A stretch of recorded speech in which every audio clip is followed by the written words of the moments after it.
Hello, and welcome back to the Awakening Philosophy Podcast. My name is Jed. How are you going? Now, we had a mega ultra super stream yesterday. 22.5. I'm not giving it its own number because you can skip it if you want. What we did there is we got a chance to review everything we've been reading and demonstrate what we've been reading, because we had a couple of new chatters who were at various levels of attachment to this idea that everything is relative.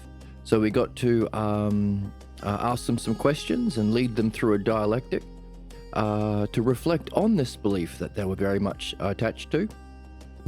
They demonstrated a lot of the things that we've been reading in the book about the difficulties in learning the things. What we're reading now is there's a difficulty in learning philosophy because the academics claim the word philosophy, and they do the exact opposite.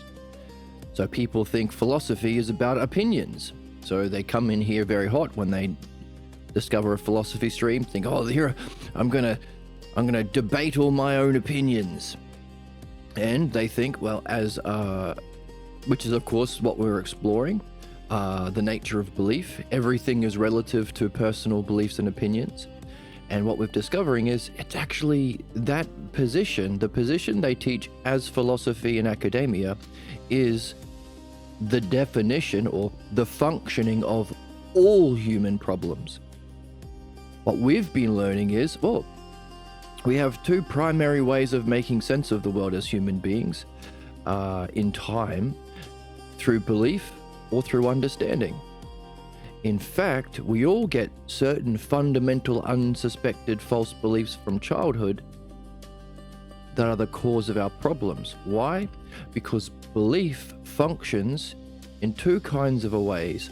First of all, it functions through interpretation, projecting what isn't there, and being blind from what is, so leaving out what is there.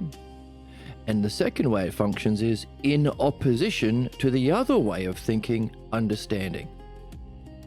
What we've been seeing for ourselves is we've been discovering all the ways a believer, Harry in the book, might fight against reason, evidence, self-reflection, step-by-step answering of questions, making a conclusion, using that conclusion, going to the next step, using that conclusion for a next step of reasoning, or accepting the implications of that conclusion to let go of a false belief he may have been carrying. So that's the dialectic, that's the functioning of understanding, which leads us to truth. Allows us to apprehend and reach our good, and can unify our souls, our relationships, and our race. So we got to see all of that in real time in the last episode. We got to see people coming in with this false idea of philosophy, not understanding and dialectic. You could call that Platonic philosophy. You could call it the Hellenic way of being. You could call it Philodianoia. That might be a good thing we can do. Instead of calling it philosophy, seeing as that word is so misused, we could coin our own phrase, Philodianoia, the love of understanding, to specifically distinguish it from belief. Now, Socrates already made this distinction. He said, yeah, those academics, as true 2,300 years ago as it is today, yeah, they do philodoxia, love of opinions. In other words, they haven't begun the human journey, the human purpose, because what we are discovering is, as there are those two ways of apprehending as human beings, belief and understanding, our purpose as living beings who get those beliefs from childhood is to move from the bad one, belief, to the good one. That's our purpose.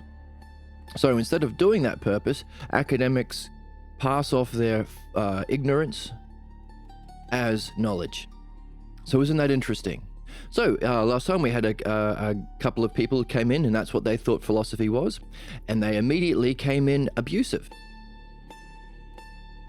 Interesting. Why would it be good to do abuse? Because you don't do abuse in dialectic.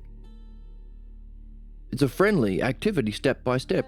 You are following steps of reasoning together, because reasoning is universal. Insights can therefore be universal. So why would you be abusive? Oh, if you wanted to stop that process of learning together, step by step, through following reason. Oh, just like all the politicians and capitalists and religious officials who try and shout over a rational person or bomb people so they can't engage in reason, or enslave them under an oppressive economic system, or threaten them with hell. All of these ways of silencing the mind. Now you might say that's a bit weird, because the mind is our highest capacity as living beings. It's our ability to use our mind, ousia and logos, self-reflection through language and reason, that distinguishes us from the lesser animals, the lesser evolved animals. So isn't it weird that the systems of religion, politics, and economics are designed to stop us from using what is our highest evolutionary capacity, and therefore our intended function? They function in opposition to the meaning of our existence. They're anti-life. And every one of these anti-life systems are based are the systems which we allow belief to reign. Isn't that interesting? So what are we doing? We're understanding the nature of all human problems. So they came in hot, abusive. Why? Because they were neither of them were interested in learning, in discovery, in growth, in actually testing their understanding, in actually testing whether or not their perspectives were correct. They only wanted to, what? That's our question. What was motivating them? Why, if understanding and the wisdom it leads to is so great, and it's what we want, what is the appeal of belief? Why? Why be abusive to a dialectician? One of them started to engage in a dialectic and then had to go and eat pizza. Why? I said you could eat a pizza and talk at the same time. Run away. Why run away? Why blow your opportunity? You blew it. To quote Tim Heidegger.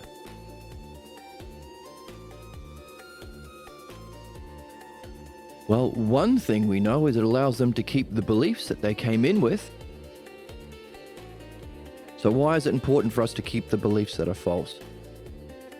Now, one of the two people did go through the reasoning that Harry went through in the book, to see that the position that everything is relative leads to, if somebody comes along and says, well, I disagree, if it's a principle, then it's their opinion that everything isn't relative. Therefore, everything isn't relative. So that destroys the position. Or if you say, oh no, he's wrong, everything is relative, oh, then you are betraying that principle, because you are not allowing that person's relative position and opinions to hold. So it falls down. Now, seeing that, he had to make a conclusion. The conclusions are, well, first of all, you have to conclude, you have to put it into words. The dialectic is for the person going through the reflection. And then, after concluding, you would either have to drop the belief or lie. Lie in some sense. Either outright lie, I didn't say that, or make things up, you're just trying to do this or that. Distract, that's one way of being false, or avoiding it, or dismissing the truth. Let's get into a fight. Oh, and you know what people do? They pick the fight that they're familiar with according to their belief system. Some people, this particular person in yesterday's episode said, I don't know, what was the game that he picked? Oh, you shouldn't use bad words. So here he is, distracting from what we're talking about, lying about some principle that doesn't exist, but he wanted to be in charge. So that's another thing that believers do, as Harry has been doing. In the dialectic has somebody leading the conversation. Debaters try and jockey for position. No, I'm the one answering the question. We tried to explain that's like a patient going into the doctor's office and telling the doctor what to do. It doesn't make sense. Especially someone who hasn't read any of the book we've been reading.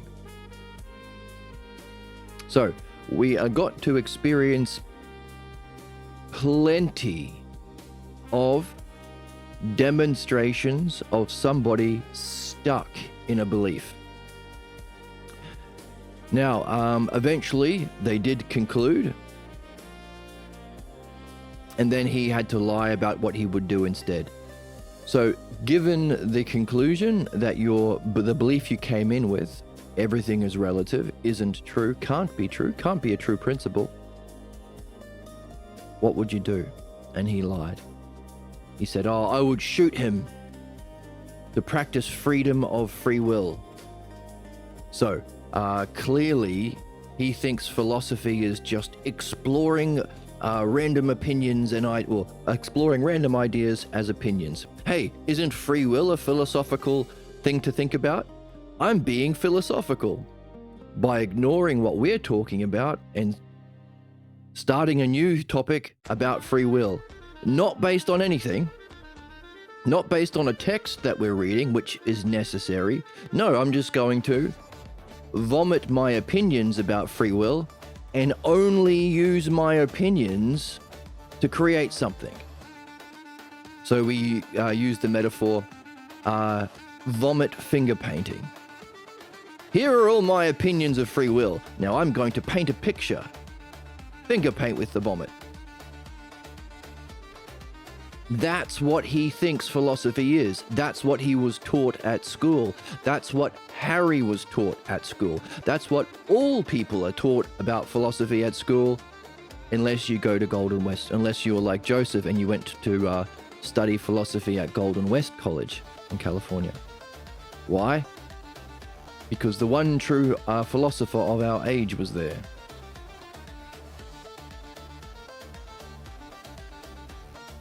Oh, hold. So, yes, reviewing. I had to take a break for a second.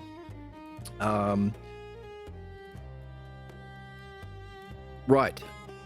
So, we also saw a dialectic with these new chatters where, also that first one ends with a conclusion.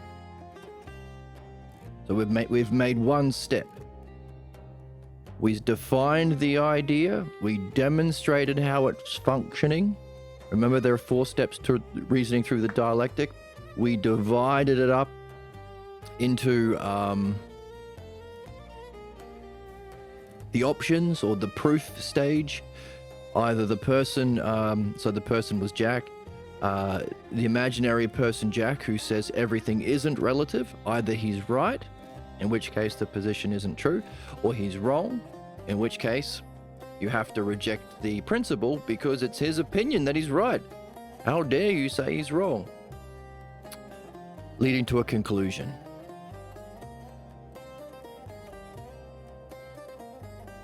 The chatter wouldn't make the conclusion. So demonstrating how terrible our education system is, considering he couldn't go through a single dialectic despite being someone who is familiar with philosophy. He thinks philosophy is debating the ignorant, false opinion he had. Why? Why is our school teaching us to fight for what is false?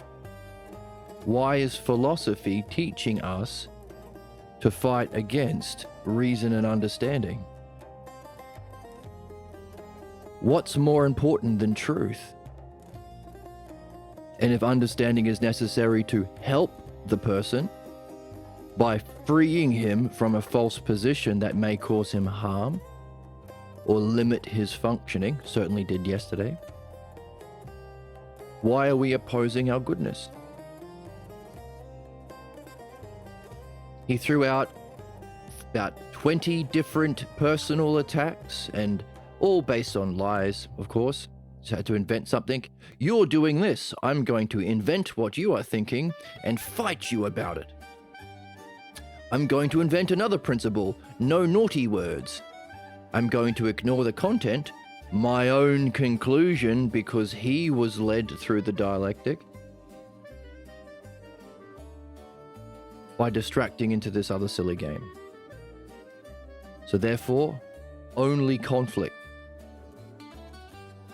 No thank you. Not one thank you. Now, I'm not what's that word? Who's that guy? Babyface couch lover who said to Zelensky, did you say thank you to Donald Trump? Now, I don't care about someone saying thank you, but what I'm pointing to is after dedicating time and applying skill, someone who hasn't even bothered to read the text that we are reading, he would rather fight and had no feelings of gratitude. No, thank you.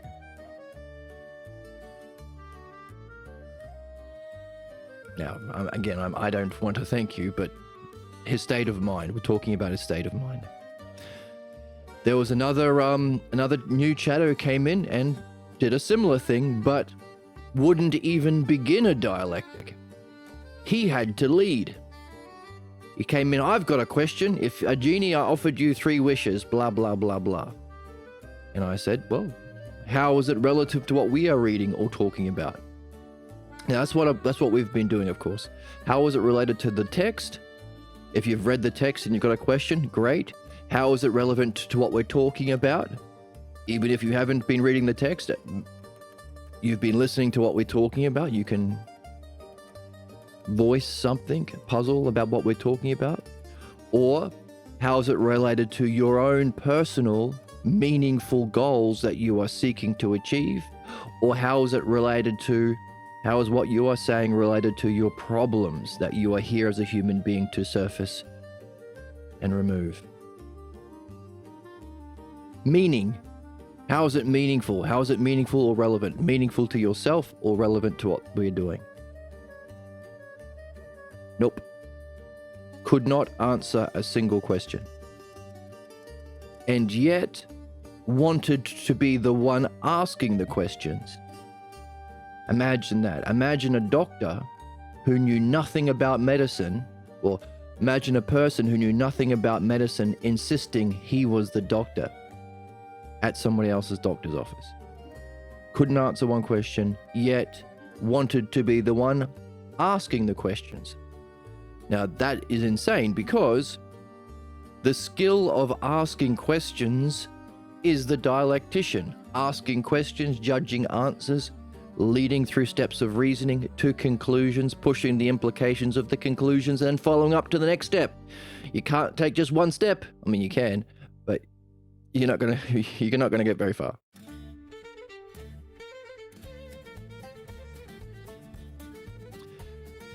Now, what he did offer was a kind of escape hatch to the first person. Having seen for himself his position was false, he could avoid having any integrity and telling the truth about his conclusion this is what he said. You should answer that person's questions. You're being rude. If anyone asks you a question, you have to answer them. Otherwise, you're impolite. Based on my own stupid opinions.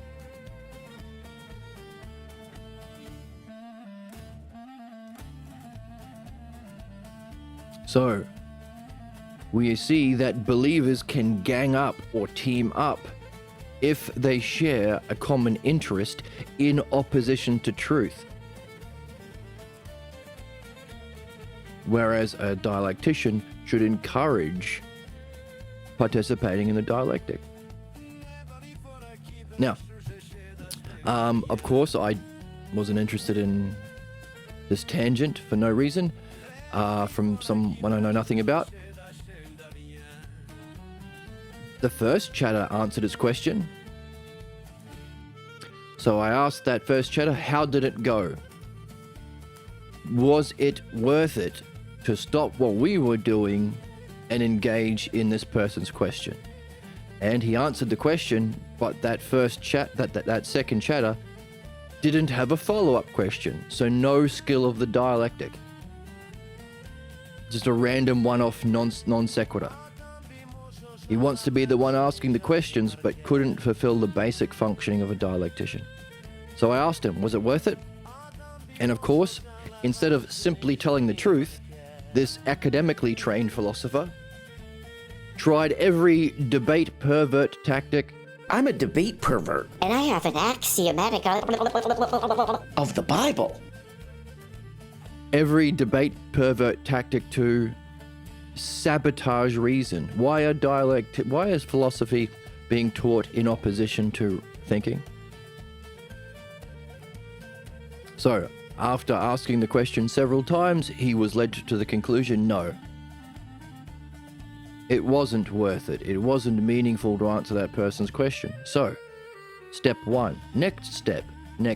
Oh, so you told me to do it. Was it good advice? Now, he had to lie. Yes, it was good advice because nonsense. If he was telling the truth, he'd say, well, no, it wasn't good advice. Okay, next step. Why did you give it? If he was someone who was genuine, honest, seeking truth, a truth seeker, Hellenic, you're not a philosopher if you're not seeking truth above all else. He would either say, oh, because of this, or I don't know. Next step. Oh, okay. What were we talking about right before? What was your state of mind when you gave this bad advice? How were you functioning as you were giving this bad advice? In other words, he could discover the reason why he did something bad. To find the reason why we missed the mark or made a mistake is necessary for us to correct ourselves. Learning. But again, fell into his old patterns.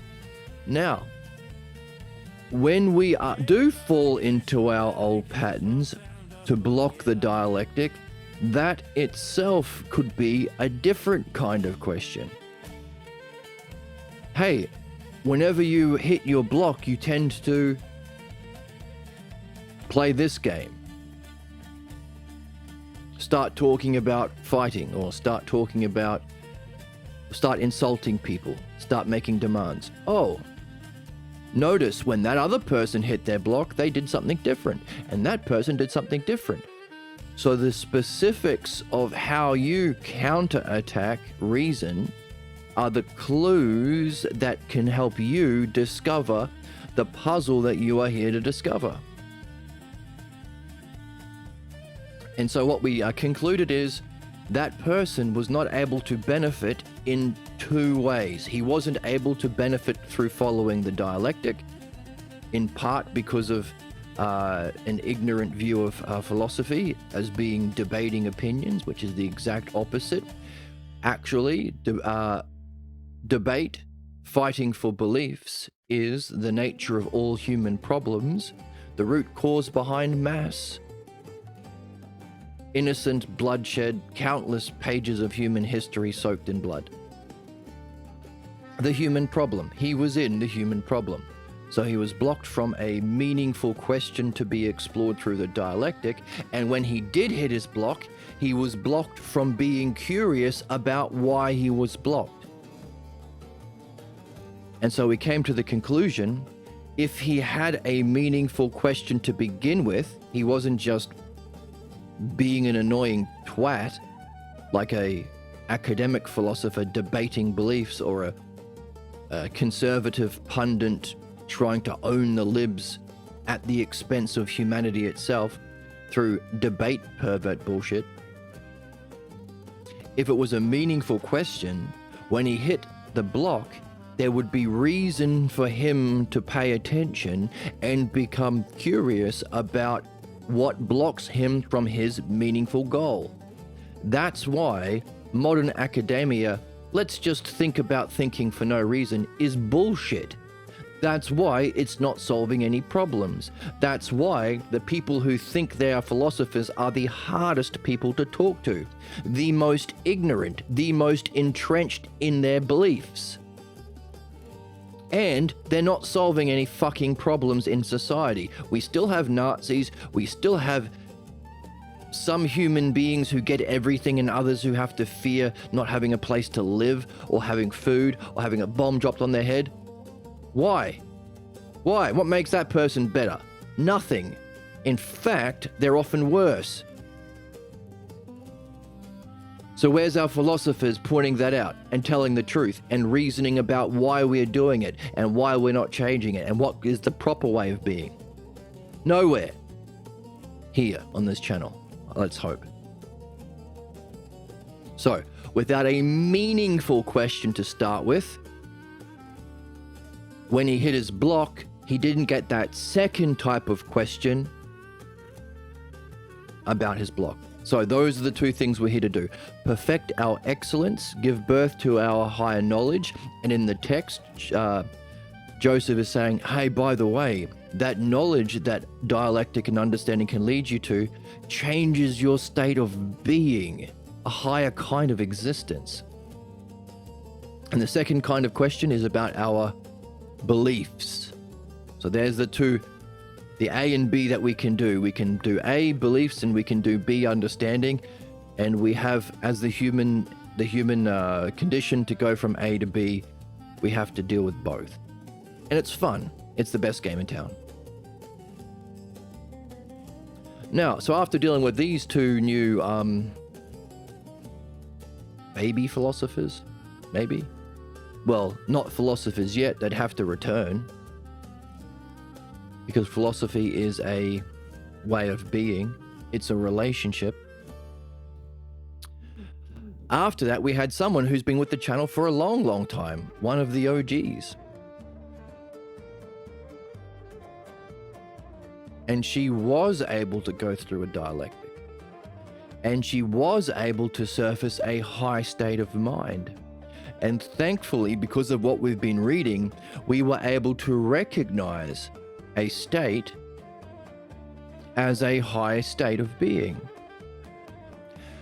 A kind of, what was the word? Perplexed, a puzzled state. Confused, curious, open, happy but scared, puzzled, perplexed, curious but doubtful. This unknowingness, while knowing you don't know. That's a higher state that the first two academic philosophers were not able to get anywhere near. The whole time they were wrong, they were functioning poorly, they were being stupid and aggressive, they were harming their own interests, but the whole time they were doing this, they were certain that they were great. Like playing, what's the expression? Playing chess with a pigeon. They shit all over the board, knock all the pieces down, and strut around like they've won the game. That's the state of belief. For them, it was just shitting on what we were doing in philosophy. For Hitler, it's shitting on millions of innocent people. For Trump, it's shitting on everyone in the world. For Netanyahu, it's shitting on the innocent Palestinian people trying to live a life. Same thing, different scale. That's why we can say it's the essence and the nature of human problems.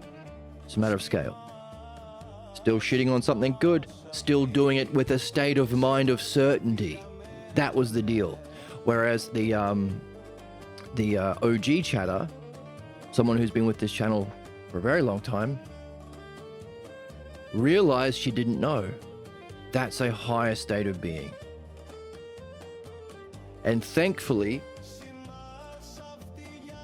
now, if she had been at academics, in a college studying philosophy, or listening to one of these other regular people, she would have missed that state of mind. In fact, they could have abused her, because these regular people or academic philosophers think that philosophy is defeating your opponent to defend your beliefs. They would have seen that as a sign of weakness. She was very vulnerable in that state of mind. She didn't know what to do. And of course, with a high state of mind comes a belief counterattack. They could have shit on her, destroying a high state of mind. Thank fuck those guys didn't have a channel that she was on. And thank goodness we were reading. So we acknowledged that high state of mind, asked her questions to put words on it, and she was able to see the functioning of that doubtful but open state of mind, and how that openness and curiosity gave rise to vision, memory, imagination in terms of states of mind, and understanding, connections, insight in terms of understanding, ousia and logos, states of mind and thinking, knowing, understanding. It's these two things that we have to use as human beings, and wisdom, as we're seeing, is the two together. She was in a level of wisdom. She also recognized when that first chatter interrupted, he triggered her counterattack. Instead of learning at school that you should give these people space to reflect and nurture that state of mind, nurture that pregnant state of mind, he jumped in, triggering her belief counterattack. She started apologizing. But thankfully, she was familiar enough with real philosophy that she was open to listening to a dialectician who asked her questions about her state of mind and her functioning. And she was able to see that in the past, when she was in this open, curious, not knowing state of mind, a wisdom state of mind, she had learned at some stage that it was bad. And she went into what was not uncomfortable, but comfortable. Not unfamiliar, but familiar. She went into her comfortable, familiar family role of being the slave. Oh, sorry, strange chatter. I took up your time. All this stuff. And of course, anyone doing debate, trying to defend their beliefs, oh, they'll eat that up. Yes, you should have been listening to me. Me, the idiot, who can't do any dialectic. The debate pervert. Yes, listen to me. Yes. See, that's the problem. The highest and best states of mind and the highest and best people are abused by the worst. That's the human condition. That's the murder of Socrates.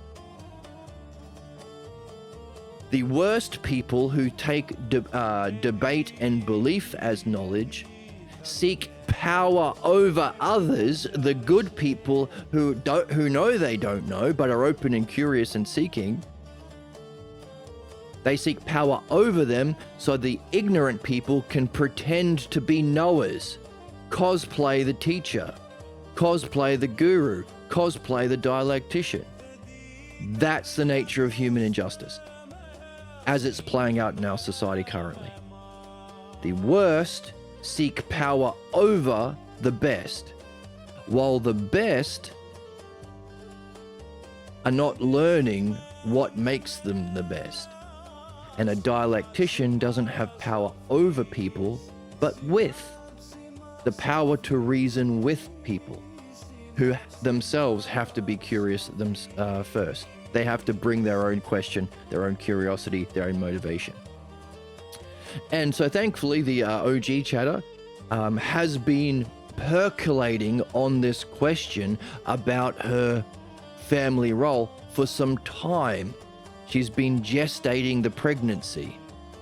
In fact, she was able to recognize she was in it. She even said, "Oh, in the past, I would say I'm sorry for interrupting. Now I said, thank you for letting me interrupt." Still doing the interrupting, I'm a burden game, but a slight improvement and recognition. So what's happening? We saw somebody developing a pregnancy, not yet ready to give birth to see its cause, but developing. And in developing her question about her problem states, she was also becoming more receptive to the wisdom state. Those are the two things, and we got to see how they're complementary. So they're complementary in that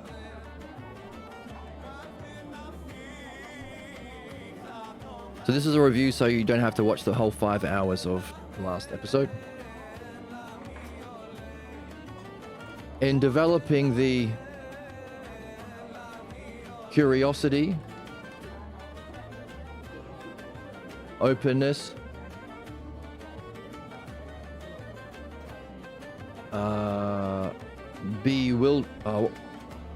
let's find the term from the text. Doubt. Perplexity and doubt.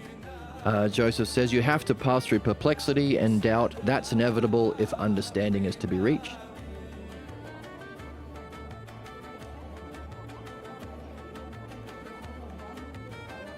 Perplexity, doubt, as state of mind. This is also called ousia.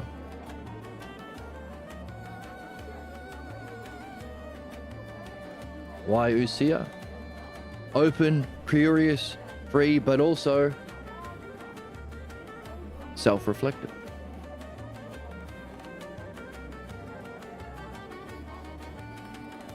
And we've had conversations in the past, so making connections.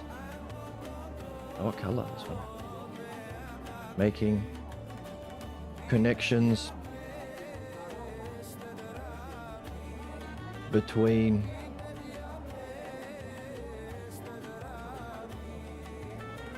parts or understanding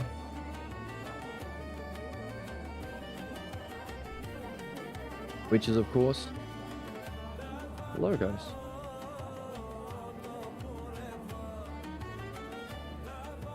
So in developing this state of being about her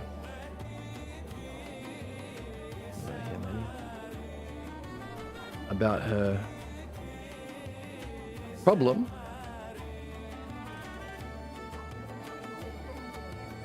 her problem question, she was also able to become receptive to a kind of wisdom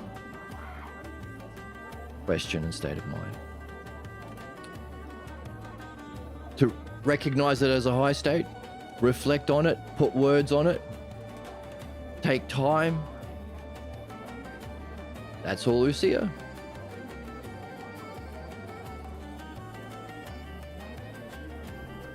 So whatever level of insight and understanding into her problem afforded her enough space to have a kind of wisdom experience. Why? And we saw why that was, because we could compare it with the other chatter. The other chatter was fighting against every curiosity. He would rather lie in absurd ways, fight, abuse, make up bullshit, side with idiots, than become open and curious and self-reflective. So he was blocked from a wisdom state of mind because he has no understanding of problems. He thinks his problem, belief, is good actually, because that's what he learned in school. Philodoxia, academic philosophy.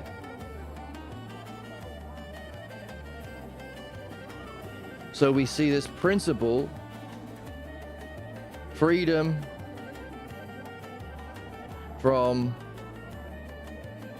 our problems, or all beliefs, especially about self and reality, affect openness to wisdom. But notice, it's not all like it's perplexity and doubt. The way that she was describing it is like happy and scared. I'm in a thunderstorm without a raincoat. I don't know what to do. That's why it requires courage. States of wisdom are a kind of receptivity. You don't know. In that person's mask, he does know. So being stuck in the guy's problem, I know what happens in debate. I say this, and if you disagree with me, then I say that you're using bad language, or I call you stupid, or I do this, or I do that, or I go on a tangent, or I lie about shooting someone. He lied about shooting someone. I know the steps in that game. And if you call me out, I say, well, that's just your opinion, ha ha ha ha, and I get away. I know the script. I know the role that I play in that script. I know the familiar state of mind. And I know the mask I wear. These are all familiar. The mask I wear. That leads to smug, cruelty. And as he delighted in being abusive, now, he only had a small amount of power. If he ever got, political office, he could literally murder people or support a murderer. That's where it goes. It's the nature of all human problems. That includes genociders. So he was delighted in the smug cruelty. That's called sadism. To desire, oh, look how powerful I am in destroying this, owning this nerd, or whatever. Ending this civilization, says Trump. Destroying these animals, says Netanyahu, doing a genocide. Same sentiment, same state of mind, same script, same role, same state of mind, same mask, as a structure. Same game. Microcosm, macrocosm. That's the structural similarity behind reality that allows for our thinking, because thinking happens through analogy, which requires structural similarity. So sadism, certainty. The enemy of wisdom, certainty.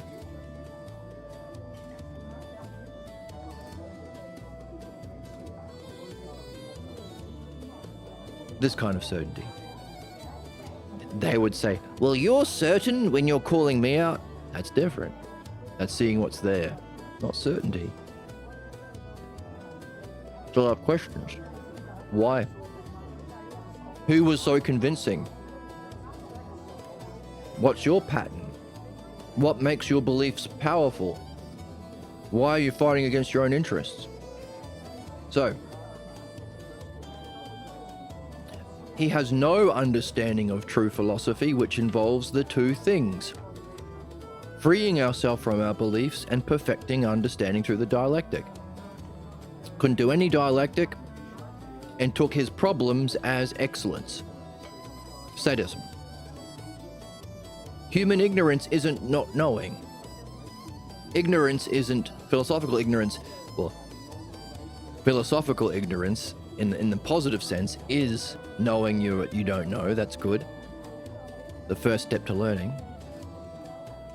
But the word ignorance means to think you know something you don't. This guy. So he was blocked from any open or any wisdom states of mind, any openness and curiosity.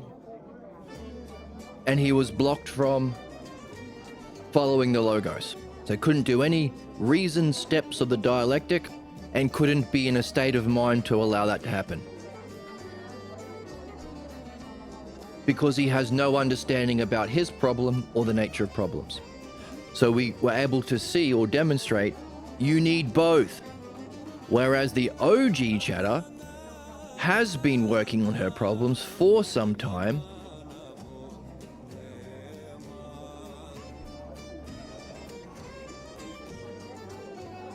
allowing her, now she only has a small amount of understanding of her problem, but has a corresponding level of openness to wisdom. So she had as she's getting her first tastes of understanding her problem, she's also getting the first tastes of wisdom. It's she can develop into it in greater depth. But now that she was able to participate in that state of mind in the presence of a dialectician who can recognize these states of mind and ask her questions to put her back in it, in her state of mind, with words, making it the standard or the model or the archetype of the spiritual tradition. Some spiritual traditions only have will only try and make connections, like debate perverts. Some spiritual traditions, like in the East, well, they wouldn't really be spiritual traditions because spirituality is specifically about changing your psyche, your state of mind. But the non-philosophical traditions are about states of mind without the understanding. Thoughts are a sickness. Go sit on the mat. Let thoughts float away like a cloud. All that sort of stuff. So we get both. Now the significance of understanding is the next time she's in it, she will understand what she's doing. She will also understand that her counter-attack to that high state is that old role that she's been looking at.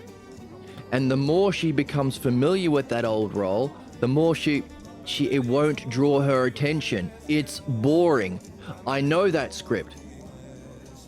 I know the script. I know my role in that script. I know that familiar state of mind, and I'm even learning about the mask that I'm identifying with. Boring. Same script, same ends the same way. I'm going to be more open to this wisdom state. That's the significance of what we're doing. Understanding the nature of the human condition, understanding the nature of human problems and human excellence, allows us to play the game well, like learning the rules of a video game or a board game. Imagine playing Monopoly and you don't understand anything about anything. You're just throwing the dice and, I don't know, what would you do? It's brainless. Crazy. So, the more she nurtures that pregnancy about her problem, the more she will be open and receptive or free from that problem she's now learning to understand. And to the level of freedom from our problem, the level of participation in wisdom is open to her. So hopefully she'll be able to look for those two things. Look for those open, curious, but puzzled, but happy, but confused. Socrates calls it being stung, by the way. Look for those states of mind and do her best to stay in it. Use her understanding that she's been developing to recognize it. the understanding from this dialectic that we had yesterday and the book. It's what we're reading now. So we're reading about this right now. So this is a kind of will give us the significance of what we're about to read today. The more she understands that wisdom state, the more she will be open to it, receptive to it, and she won't run away from it because she recognizes that, oh, even though it's a bit scary, it's good actually. That's why I need courage to be in that open, free state.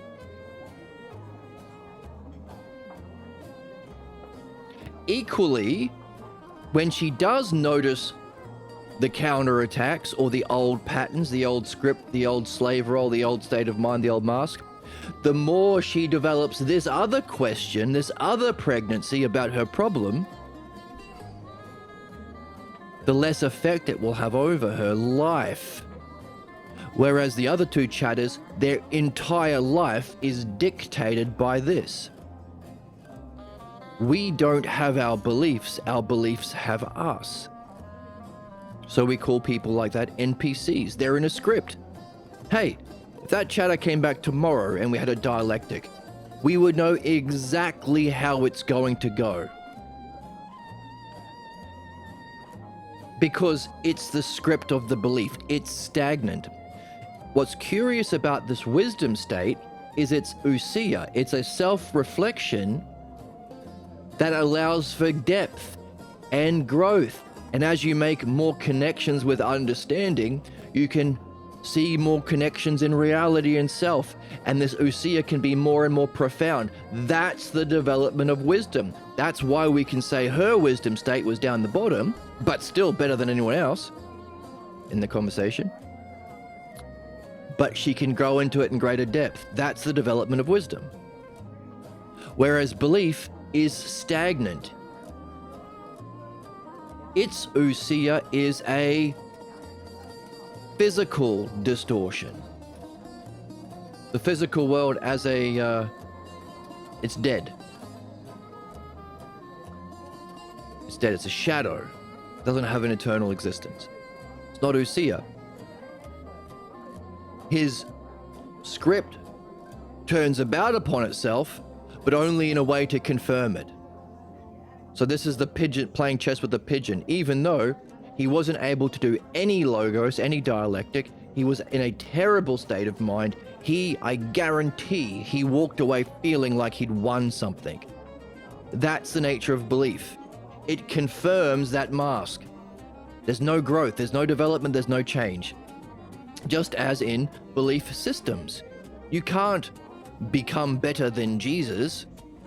The first thing they tell you when you're a Christian is Jesus is the Lord or whatever, and that's it. There's no development, there's no growth. Your whole life is to try and, because that's false, it's irrational, absurd, and demonstrably false. If you actually read the Gospel of Mark as well, your life becomes, how can you save that ignorant belief you started from, instead of learning, which is the movement from beliefs into truth and understanding. Stagnant. That's why we can use the metaphor a non-player character, an NPC, because NPCs in video games are in a script. We use the expression zombies because a zombie has a zombie virus. This is a virus of the mind. And a zombie can only say one thing and only do one thing. All they can say is brains. All they can do is seek brains to eat. All this guy can do is stay in this game. So, the new chatters, feeling like they've won, demonstrates what it's like to be stuck in a problem. Preventing wisdom. In fact, he takes this, not just him, it's for everyone. Anyone who hasn't learnt to understand what we're understanding here will take this knowing state of your belief, the authority that you believe, mummy and daddy or preacher or minister or pastor, as a wisdom surrogate. No room for this open, curious perplexity and doubt state. The certainty that my youth pastor had when he told us, Jesus is a cool dude, bro. Jesus loves you, man. Taking the place, a usurper of the throne. Surrogate. Now, we also saw, and again, I'm saving you time to have to watch that 5-hour stream. I mean, it's fun. It was entertaining. We had sound drops. Like literally suck my dick. The more holes, the better. You have the brain of a child if you think that. That was a lot of fun. Okay. We have this map here. We had this dialectic with the first chatter.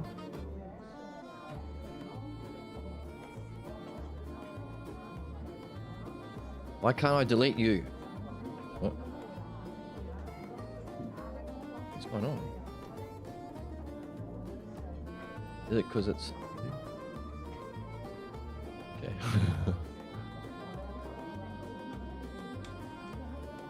So, we start following the logos, exploring an idea through the dialectic with a dialectician leading to a conclusion.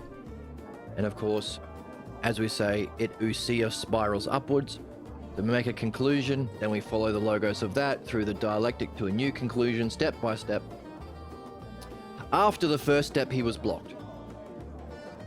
He tried to do tangents, he tried to do lying, he tried to do fighting. In a certain state of mind. In a mask, in a persona, functioning through interpretation to save his belief. That's his persona. Certain and smug. Right? All human problems have this as its cause. So what? So we're here to address our problems. That's one of the two kinds of puzzles we're here to solve. The first one is exploring the idea, that question. So, a philosopher, a Hellenic, a lover of understanding, after hitting a block in a dialectic, can either go back to the conversation and try again, or become curious, develop a question about their problem. That's the second kind of pregnancy. Curious about your problem. Do both. The OG chatter got to do both. She was in a high state where we were following logos, and then when she hit her problem, she was able to reflect on her state of mind in her role and answer questions about her role, how she was functioning, the name of what that role was. So she got a win-win. It's a win-win. And so we conclude, hey, by the way, so if you're following the logos, you hit a block, you can become curious about that block, and then you can do this second dialectic to answer the questions that Joseph is pointing to, that he is interested in. What's the origin of our beliefs? What's the nature of beliefs? What gives beliefs power? Why are we so stupidly attached to beliefs when wisdom is so great? Which means you can develop an open, curious, I don't know, but I'm puzzled state of mind, that kind of wisdom state, about your block. And therefore, if it's in that state of mind that's open and curious, in that state of mind that's open and curious, that you can follow the dialectic to give birth to your insight about your problem. It's a win-win. It's a win-win-win-win-win-win-win-win. Like that. So, last episode, we got to see both. We got to see someone without any understanding of problems, therefore not being able to participate in wisdom, not being able to develop an ousia state of mind, and not being able to function through the dialectic at all. And instead insisting his problem was wisdom. I know it already, so he won't be back. Likely he's not going to be back, because he already knows. He already knows what wisdom is. He thinks he knows what reality is, what truth is. And our second chatter said the same thing. I'm not going to be back. I found my way of navigating through the world. I've got it figured out. Which is one of the difficulties of learning. We teach belief as truth, or as understanding. We teach opinions as philosophy. So these people who are the most ignorant, if you think you're healthy, why would you go to the doctor? If you think you're fit, why would you go to a personal trainer? So we got an example of someone with no understanding of either. So he can't recognize what a problem is, and he can't recognize a wisdom state.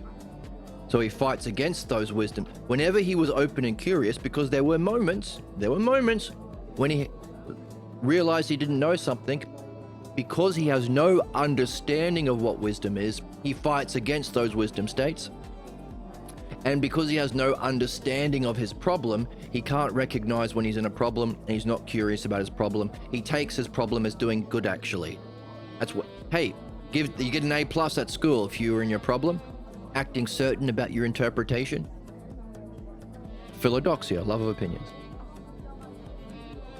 Therefore, we can see why the true educational system has to teach both, and the true spiritual tradition has to have understanding.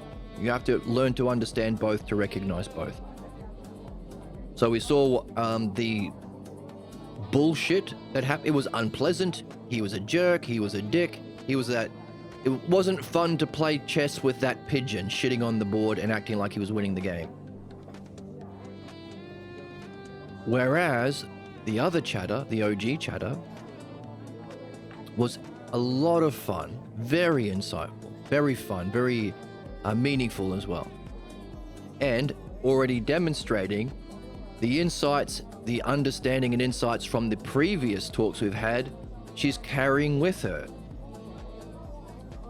That's a development. The other guys didn't have any development. They're as dumb as they were when they started philosophy class at school. In that, no understanding of wisdom, no understanding of problems. There's like two things we have to do. And those two things have two aspects, ousia and logos. States of mind and thinking. Knowing and understanding. 2 times 2. 4. What else has 4? The dialectic. What's the dialectic? The structure of reality. Oh my goodness, we're living in the dialectic. The dialectic is the structure of intelligibility. We live in intelligible reality. There's two things with two aspects.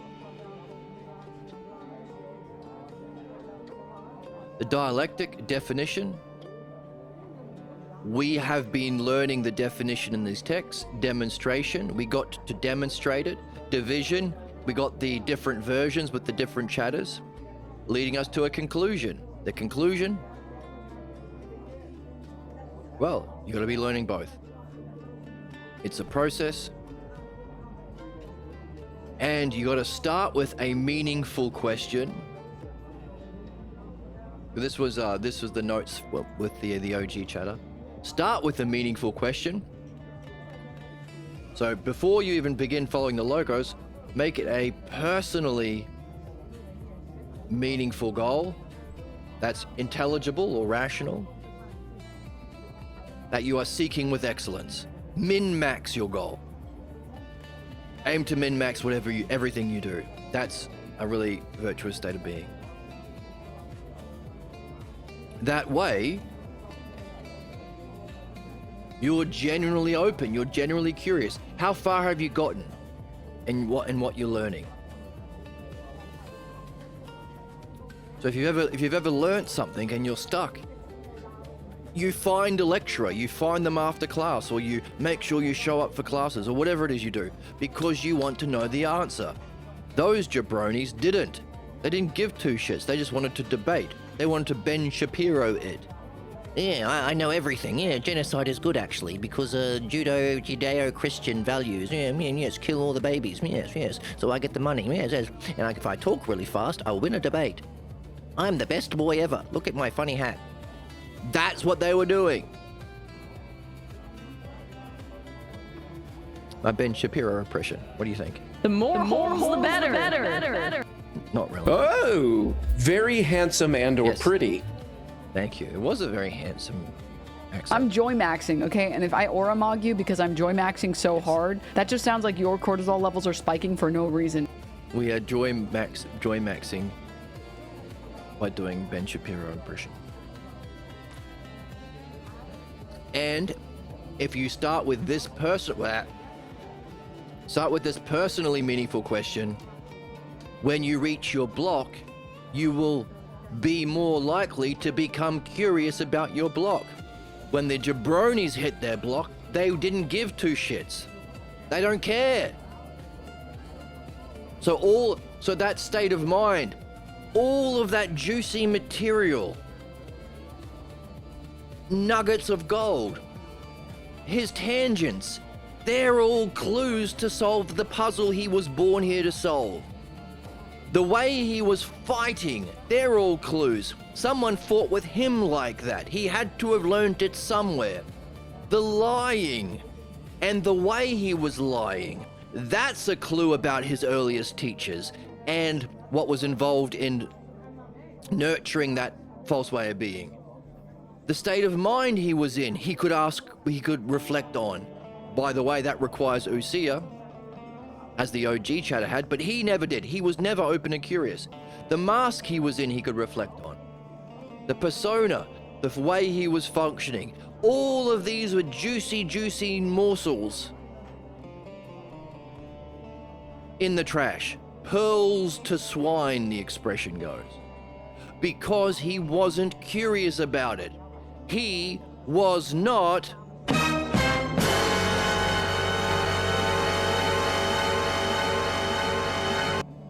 pregnant.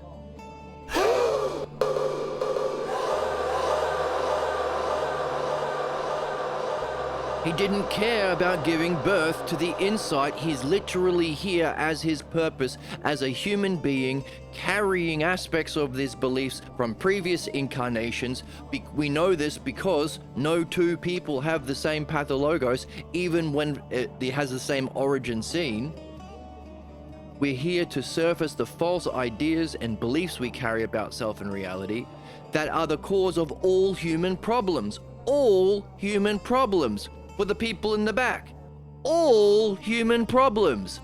Therefore, whether you're interested in solving your personal problems, your relationship problems, or global problems, you will have to address the problem your soul is here for. He doesn't give a shit. He's stuck in his problem. He will play it out his whole life and die in a way that's going to be influenced negatively by the problem he's failed to address. And whatever happens beyond this lifetime, uh-oh. By the way, don't you want to find out what happens? And the significance of doing your job or neglecting to do it? Living a life of injustice versus justice? What's going to be the effect? On your soul, on your death, on your reincarnation, or beyond?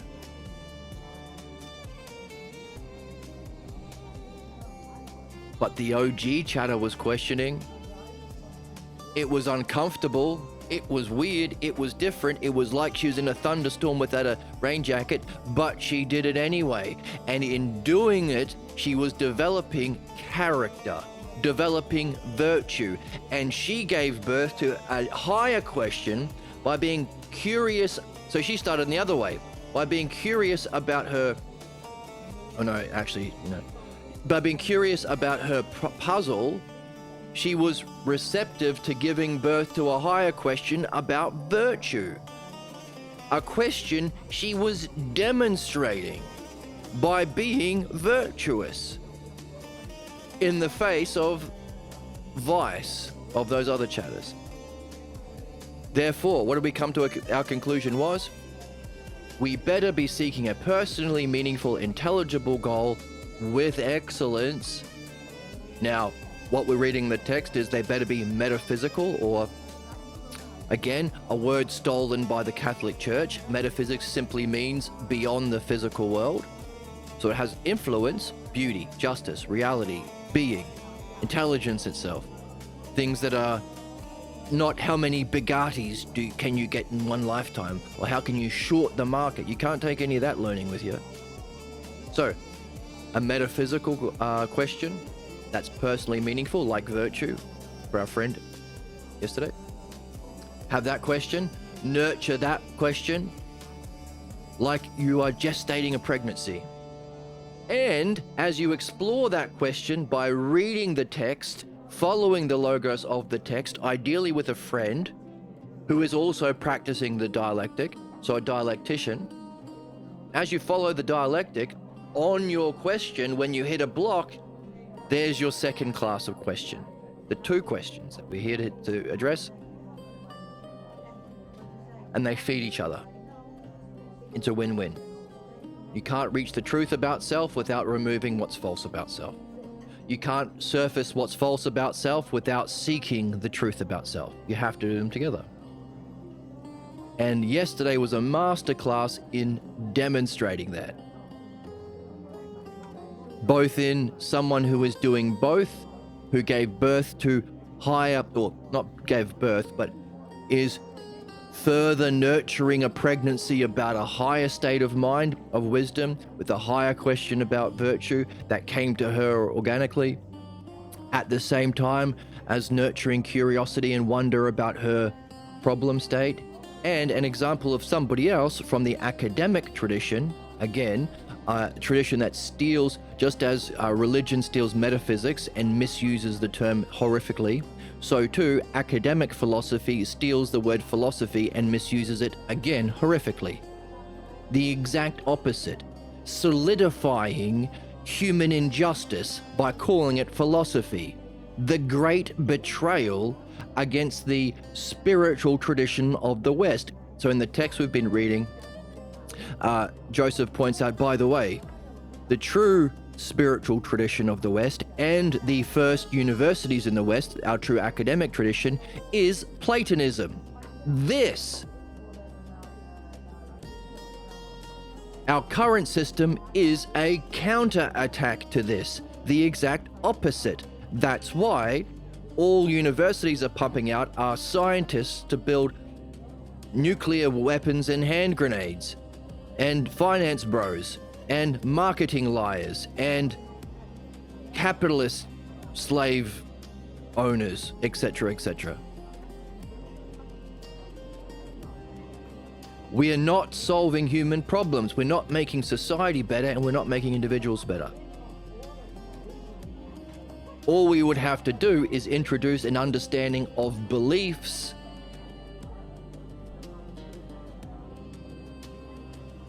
and an understanding of metaphysics. That's it. Two things. 1, 2. And we saw someone who was doing both. Hooray for her. And we got to experience an unpleasant encounter. Well, unpleasant. I mean, unpleasant in the sense that it was stupid and conflict and nonsense and garbage and baby brain mush and predictable script. And everything he did was hostile while thinking he'd won the game, like playing chess with a pigeon. But worth it for us because we are curious about learning about ignorance. So trying to do something good, human purpose, dialectic, with someone in a problem gave us insight about human problems. So we want to catch ourselves whenever we sabotage the logos, whenever we leave to get pizza and never come back. Hey, eat the pizza and talk. That's literally what we've been reading in the book. Whether you're playing music or making love or eating pizza, you can be doing it philosophically. You can be exploring your highest vision or understanding. And as you do that, you may hit a block. You can put it aside, go back to the higher vision and understanding, or you can be developing vision and understanding of your problem. It's a win-win. So 2 questions with 2 aspects: vision and understanding, or ousia and logos, or knowledge and understanding, or visualization and connections. They're all 2 things. You have to be doing them both together. So we saw someone going through the early stages of enlightenment, and somebody demonstrating the nature of all human problems yesterday. And it was about 5 hours, and it was a lot of fun. And it was a fantastic demonstration of what we've been defining in the text. It's been a win-win. It's a win-win. And you might even say, Funny and cool? Hey, leave some for the rest of us, man. you might even say that we're funny and cool. If you don't. Everybody should love sluts. I love sluts. Also, everybody should love They're sluts. secretly turned on by it. Because they're secretly turned on by it. Helpful as always, our soundboard. So, that's where we are. Now, as we get back into part 3, given that reflection, whether you watch the long stream or just today's synopsis, given all that, we might have a greater insight into reading the same thing again. In gaining and having different experiences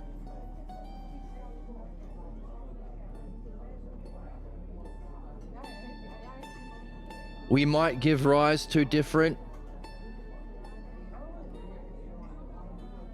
understanding.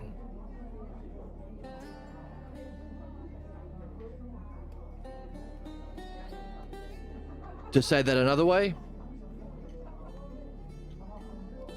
with different color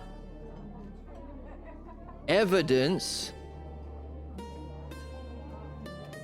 we can maybe see different reasoning. Oh, reason and evidence. Isn't that what we use to think critically? Oh, isn't that the 2 things that believers sabotage? Goalposting to remove evidence, and distracting to fighting, lying to remove reason? Isn't that the functioning of all belief? Always? And all bad people? Oh. Evidence and reason corresponds to experience and understanding, corresponds to this open, curious perplexity and doubt state, and giving rise to connections, corresponds to, so we can bring all of these ideas together, ousia. That's our state of mind. Just as you can bring reason as reason and evidence, understanding and experience, connections of parts compared to the whole of openness, logos. So logos is the word that means all of them. That's why you need the language. If you're not using the words ousia and logos when doing philosophy, you're not doing philosophy. They're 2 things. These are the words that bring together the 2 things that we use. And if you're not exploring the nature of belief and the nature of the dialectic, you're not doing the 2 subjects these 2 things apply to. That's it. 2 things with 2 aspects. Excellence and problems. Or you could say dialectic and belief, logos and pathologos. So 2 things, excellence and problems, or any of the other ones, and each of them have 2 aspects. States of mind and understanding, ousia and logos. By the way, definition and demonstration. Definition through understanding and demonstrating it in your state of mind. So that was why it was worth having a 5-hour stream. In that whole thing, we got to put into practice everything we've been learning. And providentially, somehow, ultimately we want to know how There's an intelligibility and providence. It's through the intelligibility of reality that we can gain a goodness, so long as we are seeking an intelligible goal. Remember? If we are seeking a meaningful, rational goal with excellence, we have to be min-maxing it, because only then, if it's a meaningful goal, it has to be about the self. If it's intelligible, it will have the logos. And if you're doing it with excellence, you want to get the highest self logos. The self logos is the highest state of being. It's the whole point. And if we are therefore participating in the logos, we can take those the experiences we have and see how it makes sense. Therefore, providence or goodness functions through the logos.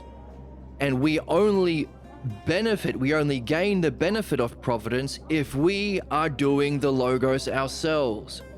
If we hadn't have reflected on that experience, we wouldn't have gained anything. If OG Chatter yesterday wasn't reflecting on that state of mind, she wouldn't have gained anything. If she wasn't reflecting on her counter-attack problem state of mind, she wouldn't have gained anything.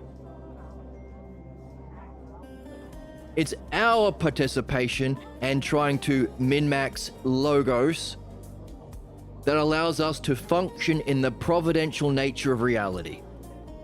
That itself functions through a rational, hierarchical development of personal growth, cognitive functions, states of beings, level of realities, and modes of existence. What's that hierarchical, intelligible structure of growth called? The logos. Therefore, there has to pre-exist a logos, an intelligible reality, for there to be goodness, for there to be growth and development. Equally, we won't be able to demonstrate that definition unless we are ourselves seeking to participate in the logos and reflect on our experience with the logos. That's the dialectic. Self-reflection, ousia, with the logos, there's our ousia and logos again, that's the dialectic. It's the skill of part 1 and part 2. And if we, as souls, as intelligent beings, participate in the dialectic, we can participate in the logos, we will gain benefit. That's how we gain the goodness or providence. So providence requires an intelligible reality. It requires the logos as a structure. But we can demonstrate providence by experiencing providence, and we only do that if we reflect on our experiences through the dialectic. That's a definition of providence. And the importance of the dialectic.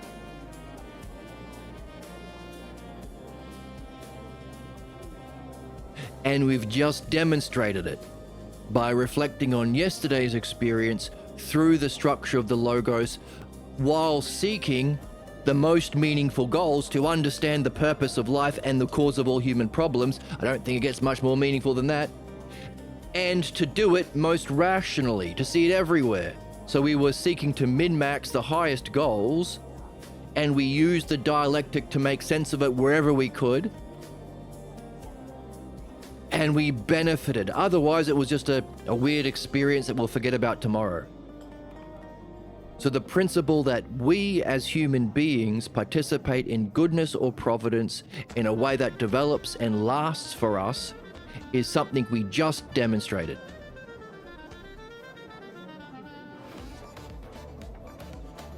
And we demonstrated that we do that by doing the dialectic. Reason 472, why the dialectic is the literal meaning of life for all intelligent beings. It's how we participate in our growth. It's how we participate in providence.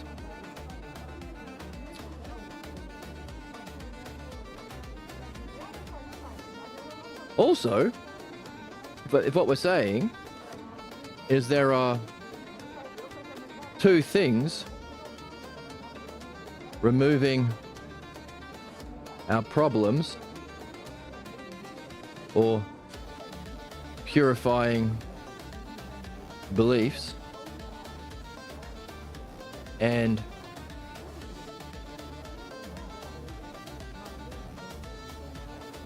perfecting our excellence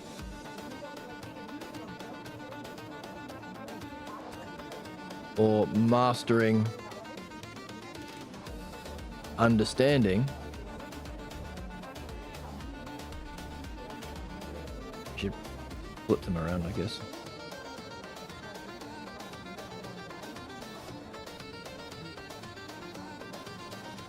Mastering our excellence and perfecting our understanding.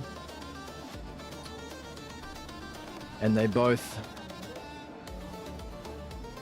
involve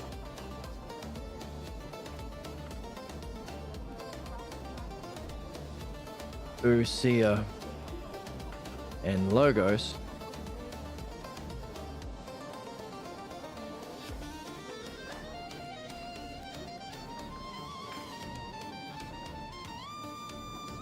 We saw that they both require two things.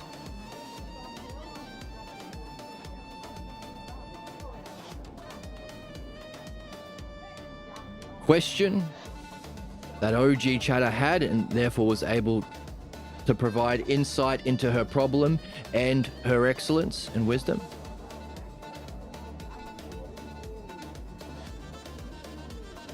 But the other Chatter wasn't, because he was the chess playing pigeon. What did the chess playing pigeon, what were they blocked from doing?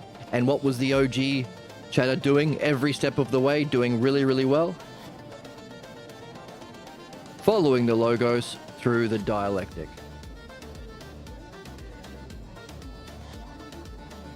And we're saying if we do that, become curious about our problems and excellence, and address the experiences of both through the dialectic, ideally with a dialectician, we therefore can participate in different color. What color? This one. We can participate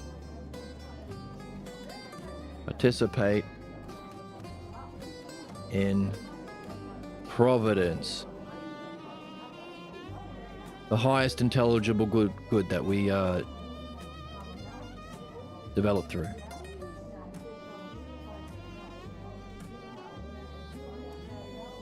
Pretty neat. Questions in dialectic. Pigeon wasn't able to do it. OG Chatter was. And we saw, hey, it better be a personally meaningful question you're seeking excellence in, otherwise you'll give up on the dialectic. And without this, when you hit your problem, which you have to be following the dialectic to serve as a block. Because a block isn't, I forgot my keys, a block is every time we fail to participate in the dialectic. Whatever you're doing, can you do it in the highest way? Can you see the dialectic reflected in anything you're trying to do? Can you min-max every activity? That's the dialectic. Can you relate whatever you're doing back to the self? You need a question for that, you're min-maxing. And unless you're seeking that excellence through the dialectic, you won't surface your blocks. It's the blocks to the dialectic that are the blocks we're here to surface. And if you're not doing that, on a meaningful goal, you won't give rise to your question. And you need both. Otherwise, if you're not curious, if you don't have a question about your problems, you don't care about solving your problems, you're fucked. If you don't care about your excellence, you're fucked. If you don't approach both through the dialectic, you're also fucked. By fucked, I mean stuck in that NPC zombie loop of suffering, problems, injustice in this lifetime and beyond. If you are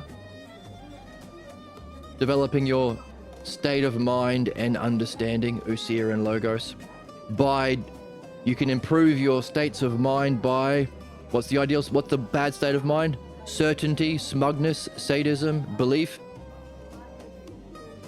What's the ideal state of mind? Open, curious, puzzled. In other words, the highest kind of ousia or state of mind is developed through questions. And what do we do when we do the dialectic? We follow the logos. The power of the logos is the dialectic. So therefore, if there are 1, 2 things we are here to do as human beings, solve our problems and reach our excellence, you can't do one without the other. If you're not doing that, you are stuck in your problem, so there's no third option there. You're either living a life of your problems, or you're living a life, meaningful life, seeking excellence. If there are 2 things we do, and those things have 2 aspects, ousia and logos, we can participate in providence as a human being by developing the highest kind of ousia through questions, participate in the logos through dialectic, and in that way we participate in providence.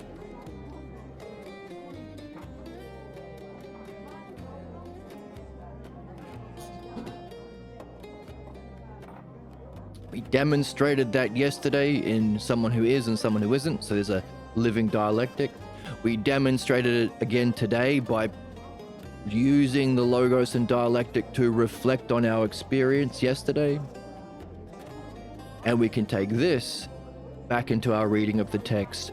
So hopefully now the text has more significance, more weight, more meaning for you,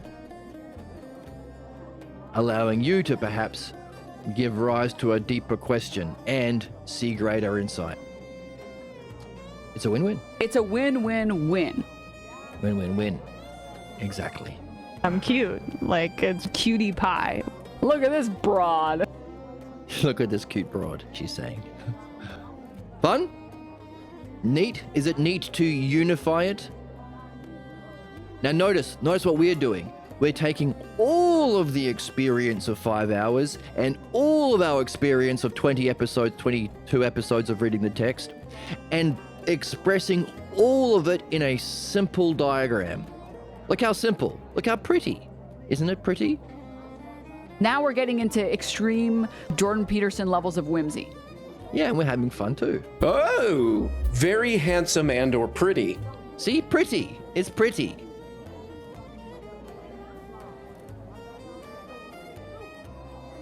Do we benefit by simplifying and unifying it in this way? By the way, pigeon chatter.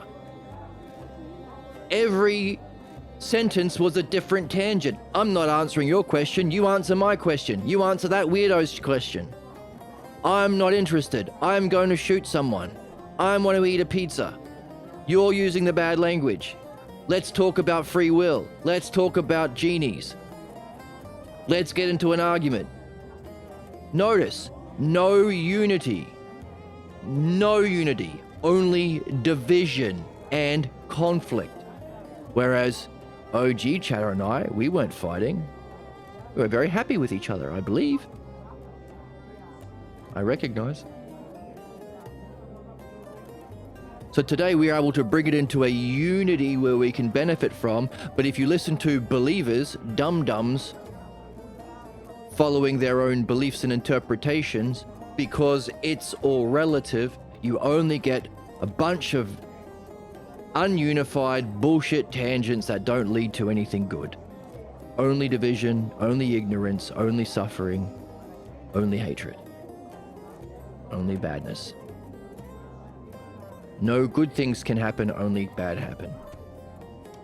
Now, we can see a unity behind it because we recognize that behind all of these is a root pathologos belief that he is here to solve, that he's identified with as his mask.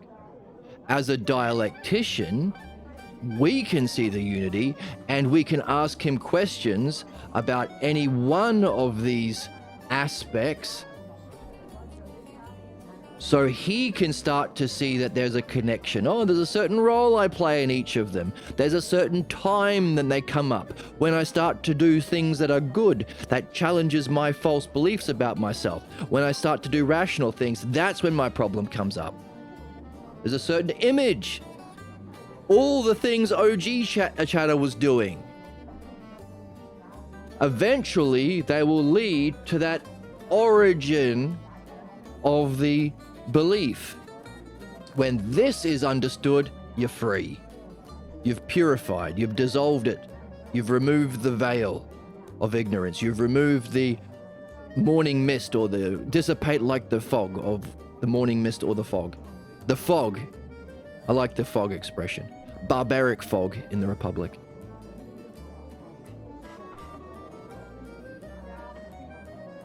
So we saw with OG Chatter, because she's been developing her question about her problem, and she's had more than one dialectic reflection on her problem, she's slowly moving towards that origin. Using the metaphor in the text, it's like she's gestating a pregnancy, and once she's reaches this origin through time of questions, that's meditation. With the dialectics, she might be ready to give birth once she's reached the origin or the unifying point. Sustained concentration is meditation. The archetype of meditation we've defined as this, question and dialectic together, Usia and Logos. And when you reach the origin scene, when you're ready to give birth, meditation turns into contemplation. You give birth either to a state of mind of freedom from problems, from that fog, or if that's to do with your problem, or if it's this question, you give rise to a direct metaphysical encounter with a higher level of your own existence, a higher dimension of self, state of being, level of reality.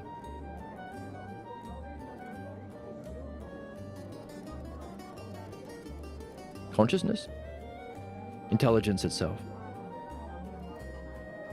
The two kinds of birth. So, we have someone who's been following, who is on the right track. And we can understand how and why she's on the right track. So, what are we doing? We are charting a map that OG Chatter and everyone watching, even Pigeon if something happens to them that can turn them around, usually it comes with an insight into excellence or a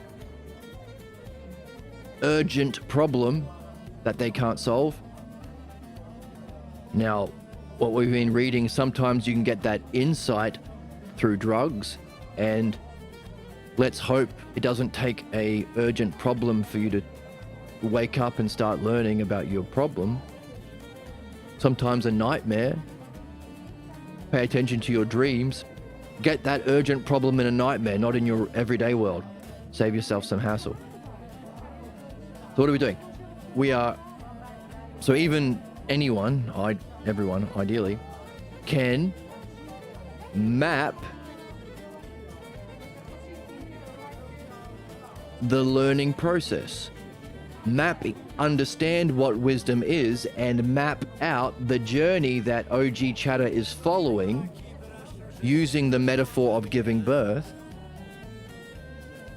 to understand the process she's on, the path she's following in a map to that original source, and the kind of birth that awaits her, the two kinds of states of enlightenment, the freedom and purity, free of problems, and the brilliance and insight of higher levels of intelligence.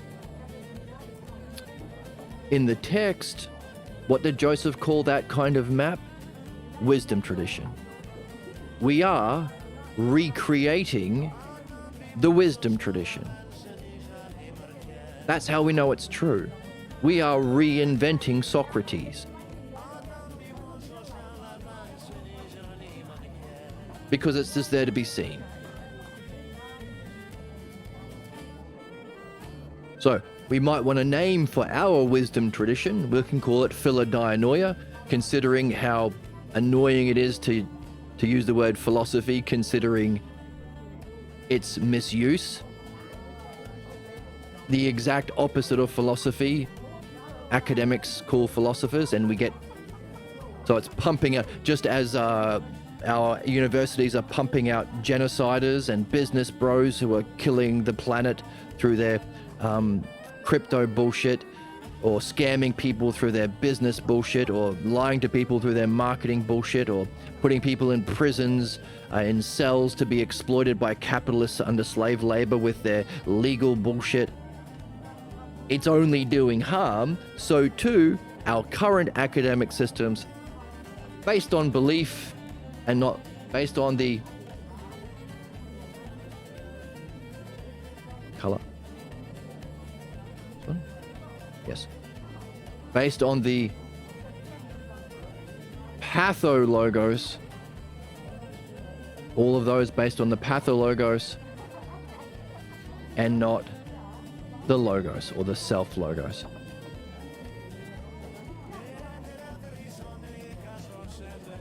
So, as Pigeon Man was doing pathologos and OG Chatter was doing self-logos, so too, and our current education system is pathologos, pumping out pigeons as we pump out business bros and crypto fascists. Whereas what Joseph is encouraging us to do is say, hey, if we can understand the nature and problems of belief and how to give birth to higher insight, we could do it in school. So all of the problems Aaliyah has a good head and a good heart. She wants to make the world a better place. This is how it's done. It's not by saying, let's end all scientific inquiry, because all scientific inquiry does is create nuclear weapons and justify genocide and set up a prison state through AI and data centers. We're not blowing up all the schools, we are learning through education. And we can understand why education is crap, it's that, and what would make it good. The self-logos, and not the pathologos. And our job would be to do both. So that's what, if Joseph is saying, hey, by the way, if we could understand how to solve beliefs, could we do that at school? And what are we learning about solving problems? If you get one term of the analogy, find the others. A king is to his subjects like a shepherd is to his sheep. Hey, but also, the shepherd has a sheepdog. If you read this, you have, oh, hang on a second, there's a connection. I've been given the sheepdog, I have to find the king equivalent. An army. Oh, by the way, the shepherd sleeps in a tent. Your job is to find the equivalent. That's solving the puzzle. If we are given, hey, we could at school be solving the root cause of human problems by understanding the nature and power of beliefs, we can do the other side of the equation.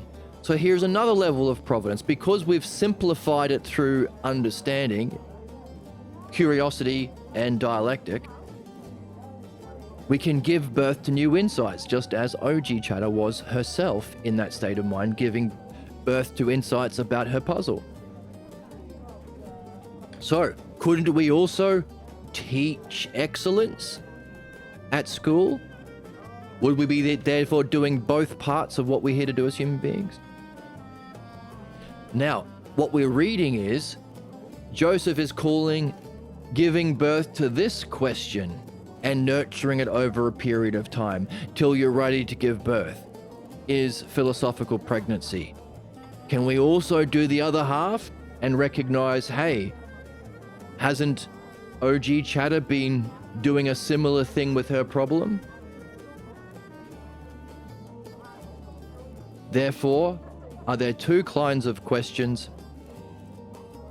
Could we therefore say, to bring this back to the text,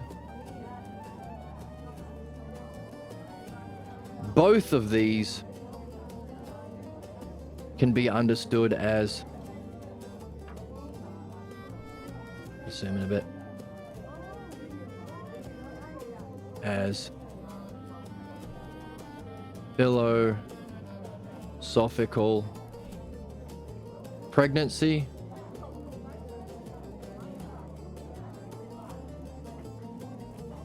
leading to midwifery,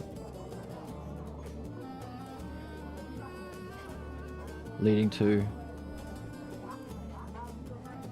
philosophical midwifery in the giving birth.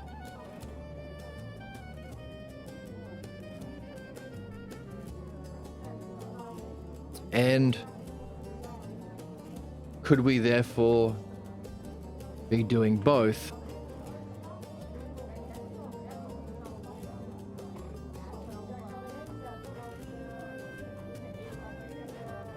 at school?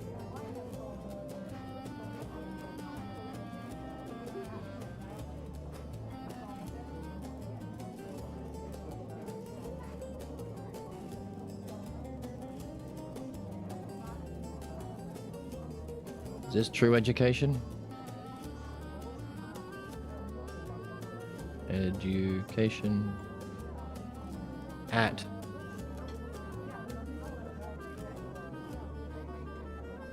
let me find some space. I'll move it over here.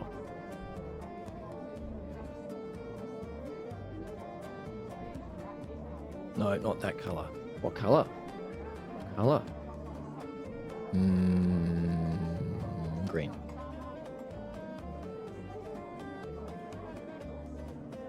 At schools. At school. Therefore, this would make us rational. This would unify our lives, understand our relationships with ourselves, with our dreams, with our soul, with our friends, with our loved ones. But also, hey, if it's the literal purpose for being a human being and our highest function and our intended function and necessary function, shouldn't it be what we're learning how to do? People complain, hey, I had to do quadratic equations, but no one taught me how to cook at school. No one taught me about how to balance a checkbook at school. No one taught me about taxes at school. They taught me that mass is equal to acceleration or whatever. And I've even forgotten that. But no one taught me how to understand the economic system of oppression that we live in and how to unify with our fellow oppressed people to make the world a better place. No one taught us how to overcome tyranny and capitalism. No one taught us how to organize and make change and put an end to fucking genocide for the Epstein class. Why don't we learn why don't we learn meaningful stuff? In a similar way, both is achieved, both our excellence and how to solve problems is achieved through this.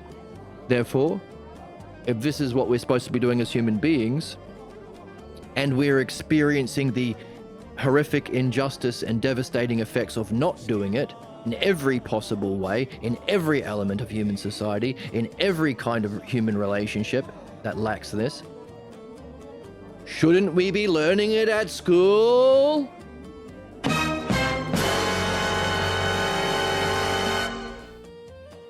I have a sickness for the thickness. Your sickness for this thing. I'm too pure. Right? If you don't know, now you know. Wouldn't it make sense? So, what does it say about the book that it's given us, provided we were curious enough, there's our question, and we were unifying it through the dialectic, there's our two aspects that we're making use of, provided we approached it in this way, it's giving us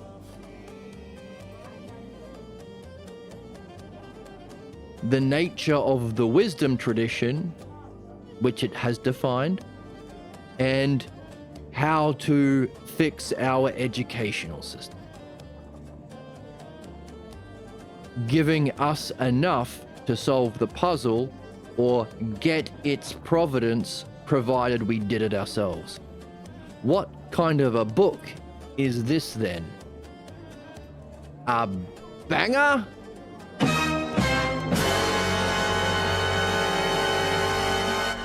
In the final the ball game, you have to throw it, and that's all that's all up to that one point. Yes, it's all up to that one point in the final thing of the ball game when you do the thing. Yes, well said, Oracle. So, shall we jump in with all this in mind and see what's there to be seen? Let's go. There's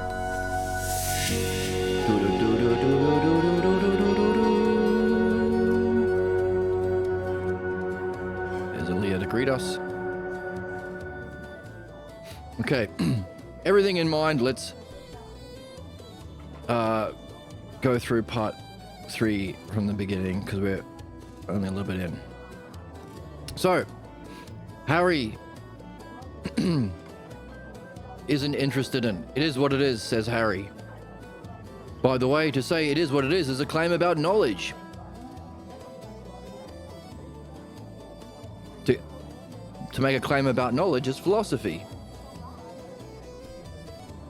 Even if you're saying that your experience is real. And their statements about their experience are infallible. So anyone who says, hey, I know what reality is, so any of the chatters from yesterday, the 2 new chatters from yesterday, my experience is real. Oh, that's a claim about knowledge. And my opinions about it are valid. Oh. Again, those are knowledge claims. Are you qualified to make knowledge claims? If I said, hey, my experience of a race car and my understanding of how to build one is valid. Isn't that a engineer's field? To make a claim about a car from my experience or my description of it, don't I have to have the skill, the knowledge of engineering to make that claim? So anyone who says that their experience or their understanding of their experience is legit is pretending to have the qualification of a philosopher, real philosopher. How many of us are getting that qualification? Well, I can't say 0. There are a couple. Are we, I suppose, seeking? There are a few maybe, but close to 0. How many people are claiming to speak from the authority or expertise of that field? Everybody! So that is a factor in understanding human problems. We all think we're engineers without having any qualification in engineering, and we're designing our own race cars, and they're just colliding into each other at full speed. So, Aaliyah, the smart girl she is, wants to know so what? By the way, if we, as we explore these questions, we also able to reach more profound levels of existence. So something about an engineer of philosophy makes it different from these other systems of knowledge like engineering, in that being an engineer, gaining that expertise to be able to make those statements, claims, truth claims, doesn't change your level of existence. So this is a kind of knowledge that does. By the way, the only time Harry has ever heard of different levels of existence are people on drug trips, and he's taught to dismiss that. Notice, he is dismissing drug trips as not real. Oh, real? Are you making an engineer's claim without the skill of engineering?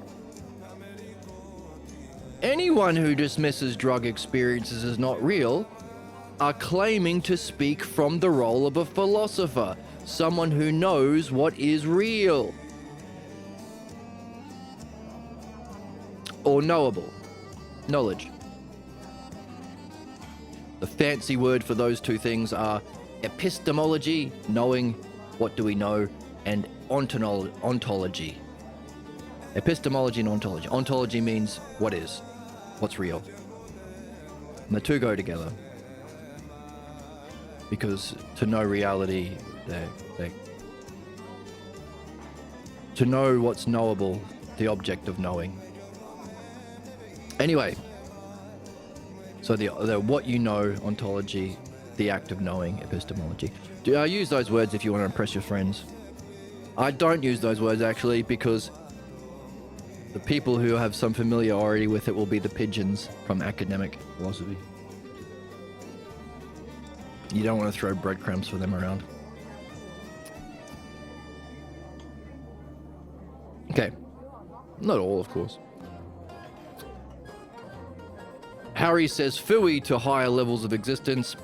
That's lofty and airy. The physical world, things I can hit with my fist are real. Joseph says, by the way, you can judge any experience, independent of how you got there. By car, walking, prayer, meditation, drugs, whatever. Elias says, hang on a second.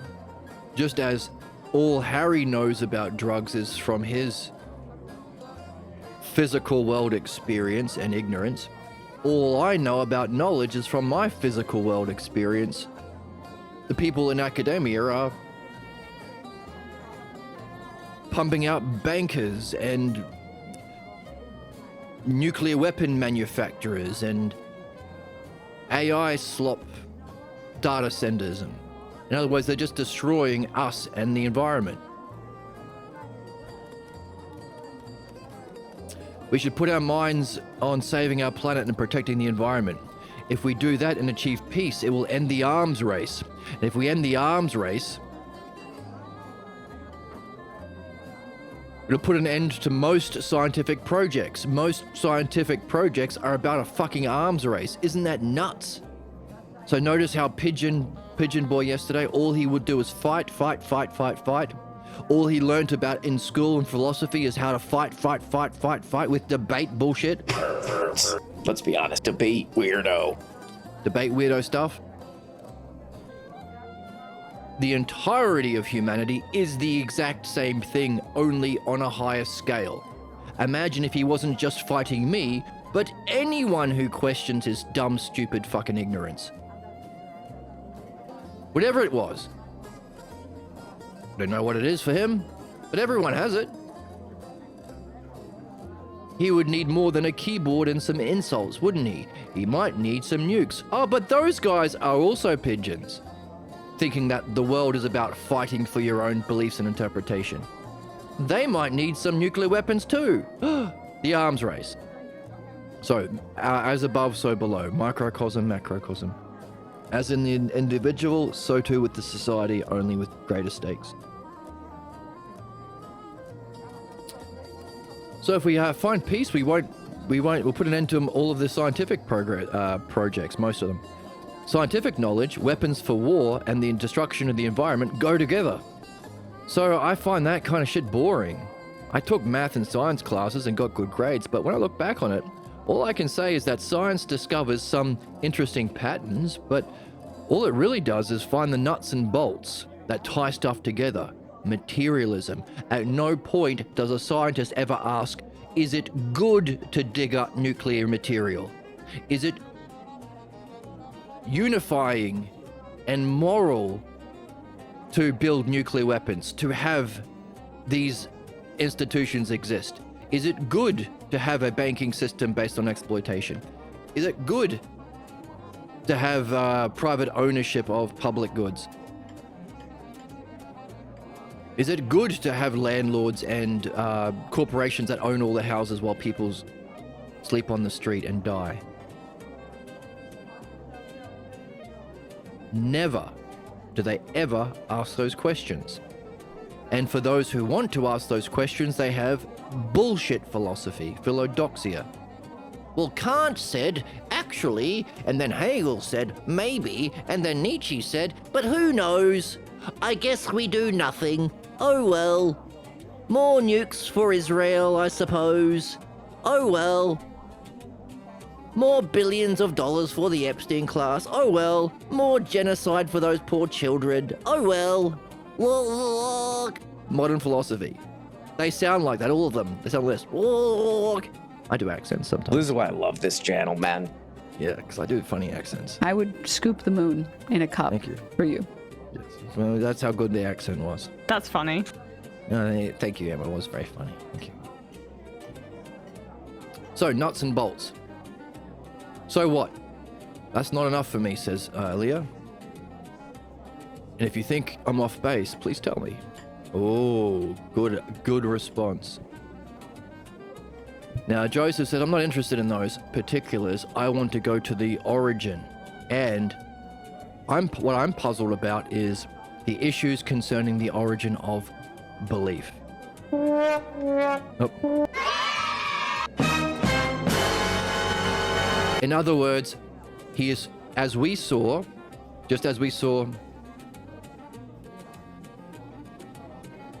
in that philosophical pregnancy process, we saw how the yesterday's pigeon, I hope he doesn't mind me calling him Pigeon Boy, but it's just a metaphor. He's not literally a pigeon boy. It's just how he was functioning. So we saw all of the many different divisions and attacks. So here he is, attacking and fighting and threatening and demanding and all this sort of bullshit. But we want to go to the root, belief. So too, as with Pigeon Boy yesterday, so too with our society, be it engineering or banking or finance or marketing or any of the bullshit that we do at school that is causing mass injustice, suffering, poverty, exploitation. The root cause is not his belief, but belief itself. In other words, if the art of looking at all of the different problems, tracing it back to the root cause and addressing that, if that's the art of dialectic, our schools need to be run by dialecticians. They are the true teachers. Follows rationally. Not my opinion. It's just what is. If it was my opinion, it would just be, it's all relative, but that's garbage. So, why do we get locked up into beliefs if wisdom is so great? Why is it that we have beliefs that are so powerful that they block our development? Yet we don't even know we have them. Where does it get this kind of power? And if we could answer these questions, could our schools help expose these beliefs and eliminate their effects?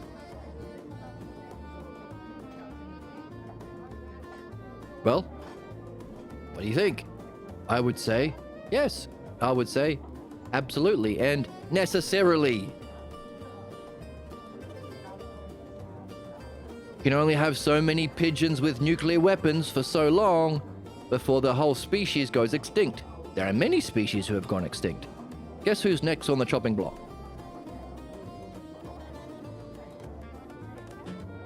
And whether or not we pull ourselves back from the brink of extinction by doing what Joseph is suggesting, we can spend whatever time we do have here doing our work individually. If it's a kind of learning that applies to all intelligent beings, let's hope we're making use of our time here, understanding beliefs, addressing our own, freeing us from our own personal beliefs, while also mastering the art of addressing all beliefs.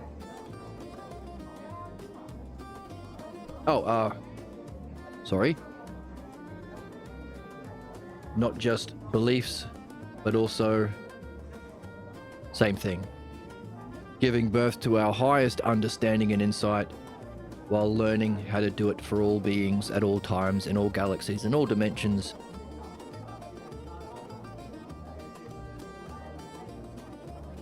The art of dialectic. So, thankfully, I'm still able to stream, and even if it's hard to find a place that's doing it, we're doing it here. I don't charge anything for this. But you could donate to me. You can donate. Buy me a coffee. There's a link below. Haven't got a donation yet, but one day it will happen. If I believe hard enough. Don't have to donate, of course, only if you have the means and you value what we do here. Philosophers aren't known for being wealthy. So I understand.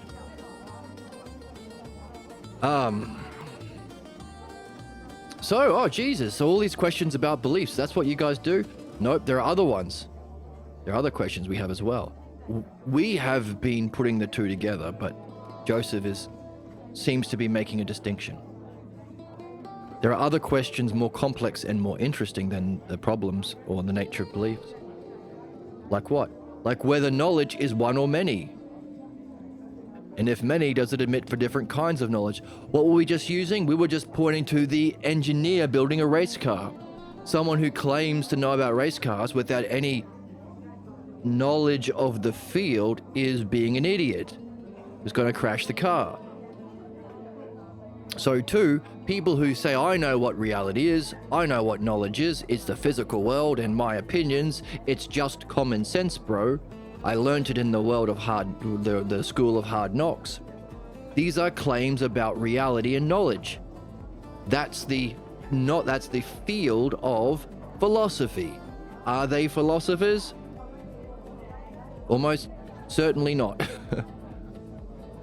But does everyone act from that knowledge? Oh my goodness. Now either we all need to become proper philosophers and change our educational system, or we need to learn what is the art, because hey, we might not all be engineers, but we know that if we do want to design a race car, we go to an engineer. We're not all dentists, but when we need a filling, we go to a dentist. We might not all be philosophers, but we better damn well understand there is a kind of knowledge called philosophy that we might not know about the nature of what's real and what's worth doing, but they do. So instead of letting the most ignorant fascistic pigeons with nukes lead our world to horrific injustice and extinction, find the best people of our species who have this highest kind of knowledge. Necessarily, this has to happen. We either all become philosophers or at least recognize those who are. Thumbs up. And of course, to answer that question, how many kinds of knowledges are there? What are the different kinds? Is philosophy just the best, or is there only one? What are the different kinds? Are there engineers and philosophers? Is one a reflection of the other? What's going on here? So all of these questions could come up for you. Great. Grab them, hold on to them, nurture them. Aaliyah says, I can't even imagine going around with questions like that on my mind. So that's what you call being philosophical. No, not quite, says Joseph. That's called being philosophically pregnant. So he's taking the idea of philosophy and adding the process with this metaphor. When that question reaches a maturity, it may require a philosophical midwife.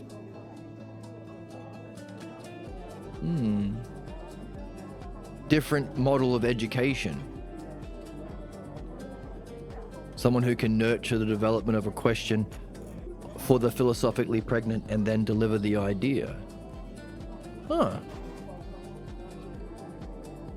Aaliyah says, by the way, Dr. Livingston,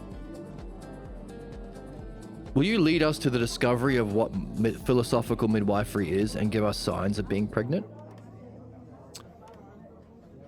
And then he said, I'll tell you about how we got the term from Socrates talking to Theaetetus. Theaetetus was asked to find a single formula that grasps the many kinds of knowledge into one. He describes the state of mind that question put him in.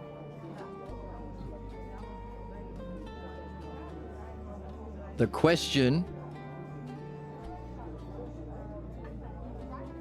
put him into a state of mind. These two are connected. And if Sus, who is the OG chatter we've been talking about, is watching this stream, I wonder if her memory or description of her state of mind yesterday, I wonder what she thinks about what we're about to read compared to her state of mind yesterday. So, I hope you watch this. I'll send a message in Discord. So compare the two. Compare your state of mind to this. Theaetetus said, hey, when you... Socrates, I have often set myself to study that problem of knowledge when I heard reports of the questions you ask. But I cannot persuade myself that I can give any satisfactory solution, or that anyone has ever stated in my hearing the sort of answer you require. And yet, I cannot get the question out of my mind. Socrates calls that state of mind being philosophically pregnant. That's some state, says Aaliyah. Oh, to the people. I will have fun figuring out exactly how many points are in that quote. But one thing is clear. So let's do it. A quick one right here. So he has set himself to study that problem of knowledge, number one.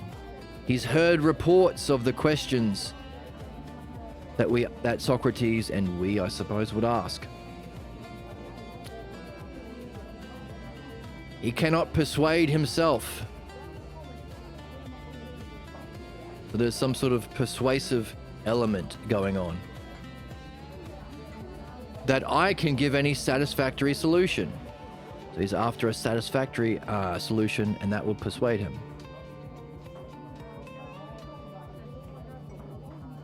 Well, that anyone has stated in his hearing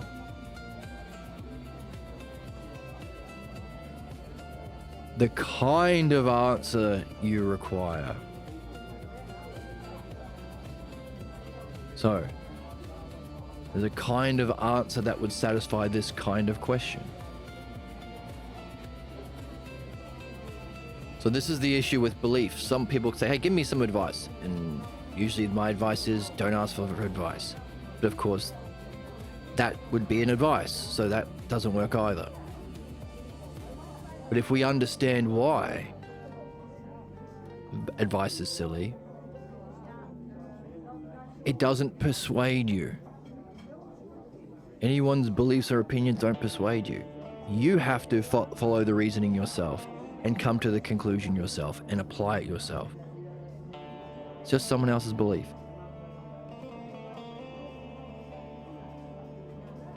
Now, of course, people can give accounts of their own experiences. This is what worked for me. This is how I've understood it. What do you think? Or maybe I can lead you through the questions that led me to my understanding. But of course, you'll have to see if it works for you. So I can't persuade myself. I can't find an answer. No one else I've heard has given an answer. And there's a kind of answer that's needed, but I also can't get it out of my mind.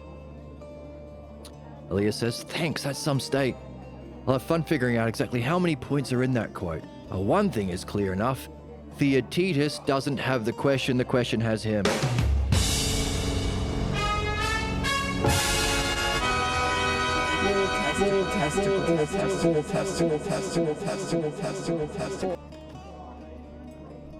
Similar to we don't have our belief has us.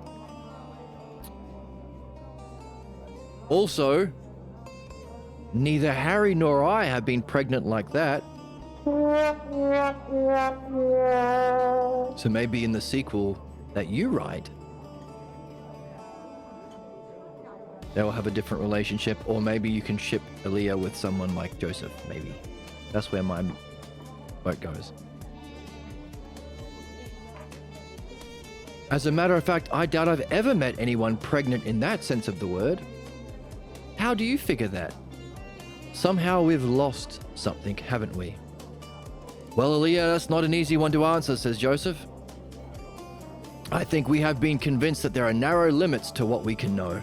Any attempt to go beyond the common sense view, there's our common sense, is scorned, so that the study of metaphysics is deemed as irrelevant.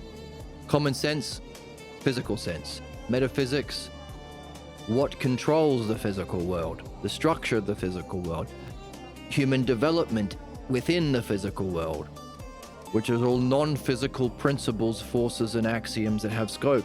That's metaphysics. You can't see it though. So it's scorned. And it goes against people's stupid beliefs that they grew up with and they haven't reflected on. So another reason it's scorned. Plenty of teachers have tried to persuade us to become junior scientists. But how many are encouraged to learn philosophy? What's worse is that nearly everyone I knew linked Catholic thought with metaphysics and the Dark Ages. So up springs images in their mind of religious bigotry and intolerance, with its religious wars, inquisitions, and total suppression of non-Christian cultures. So metaphysics was seen, or is still seen, as justifying and supporting the bloodbath. Among the people I know, most prefer to keep a lid on the box. Better to ignore all that and hope history doesn't repeat in our lifetime. So we've already seen Aaliyah say, hey, just ignoring the beliefs I grew up with hasn't helped me. I'm still ignorant. I'm still attracted to someone like Harry. I haven't given birth in a good way in my relationships.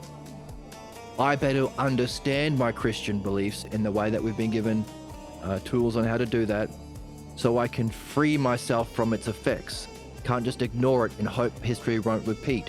We are stuck in the repeating history of the cycles of our problems caused by our beliefs, and only through understanding can we purify it, not ignoring it. So we have to take back the idea of metaphysics from religion, just as we are taking back the idea of philosophy from academia, or improving the word. Call it philodoxia from now on, hey? Could that catch on? Harry said, well, we've achieved a lot without metaphysics, so we don't need it. You're definitely expressing, hey, just like the pigeons we talked to yesterday, you're definitely expressing that position very well. They expressed their position, it's all relative, very well. Yes, they're wrong, but they did express it very well. So we could learn more about it by seeing how they missed the mark, the way in which they missed the mark, their state of mind, and how certain they were that they won after they knocked over the pieces and shat on the board, like a pigeon playing chess. You expressed it well. It's difficult to show metaphysics relevant today, especially when it's not introduced in the schools.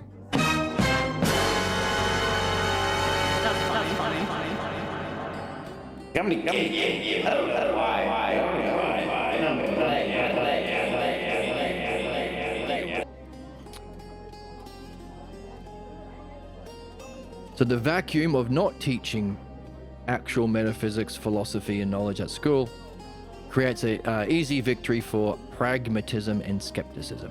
Pragmatism, the physical world, build stuff only. And skepticism, oh, those thinkers there, I'm skeptical about them. Harry says, so what?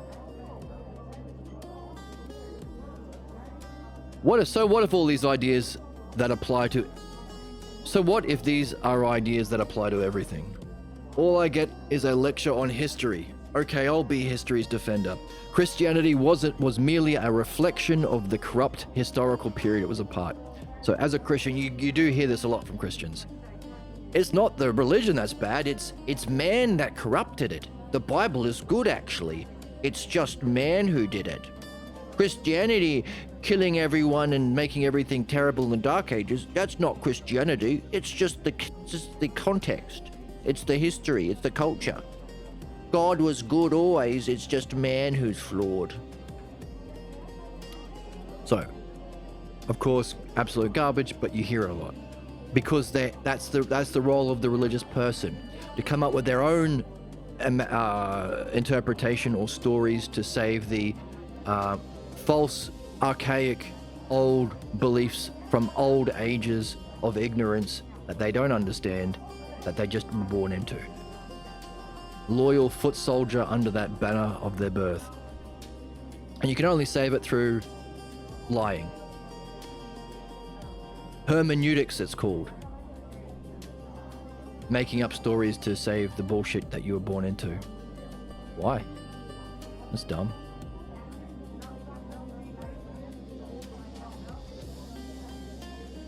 So, to see the role of Christianity on the Roman Empire and its fall, you could read the book called Rise and Fall by a guy named Gibbon. So there's another bit of non-fiction reading material assigned from the text to us. And what's so great about Platonism? You can say you can learn from everything, even drugs, even scary drugs, you can even learn from them.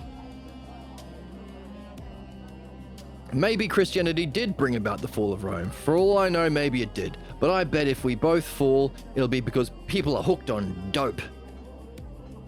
What a nerd this guy is. Such a nerd. Fuck you, nerd. Can't you just engage with anything in a way that's like meaningful Yeah. ever? Like, it's just boring, I think, is the problem. boring, I'm just nerd. bored of it. Just bored of your nerdishness. He's so far up his own ass. Tell me about it.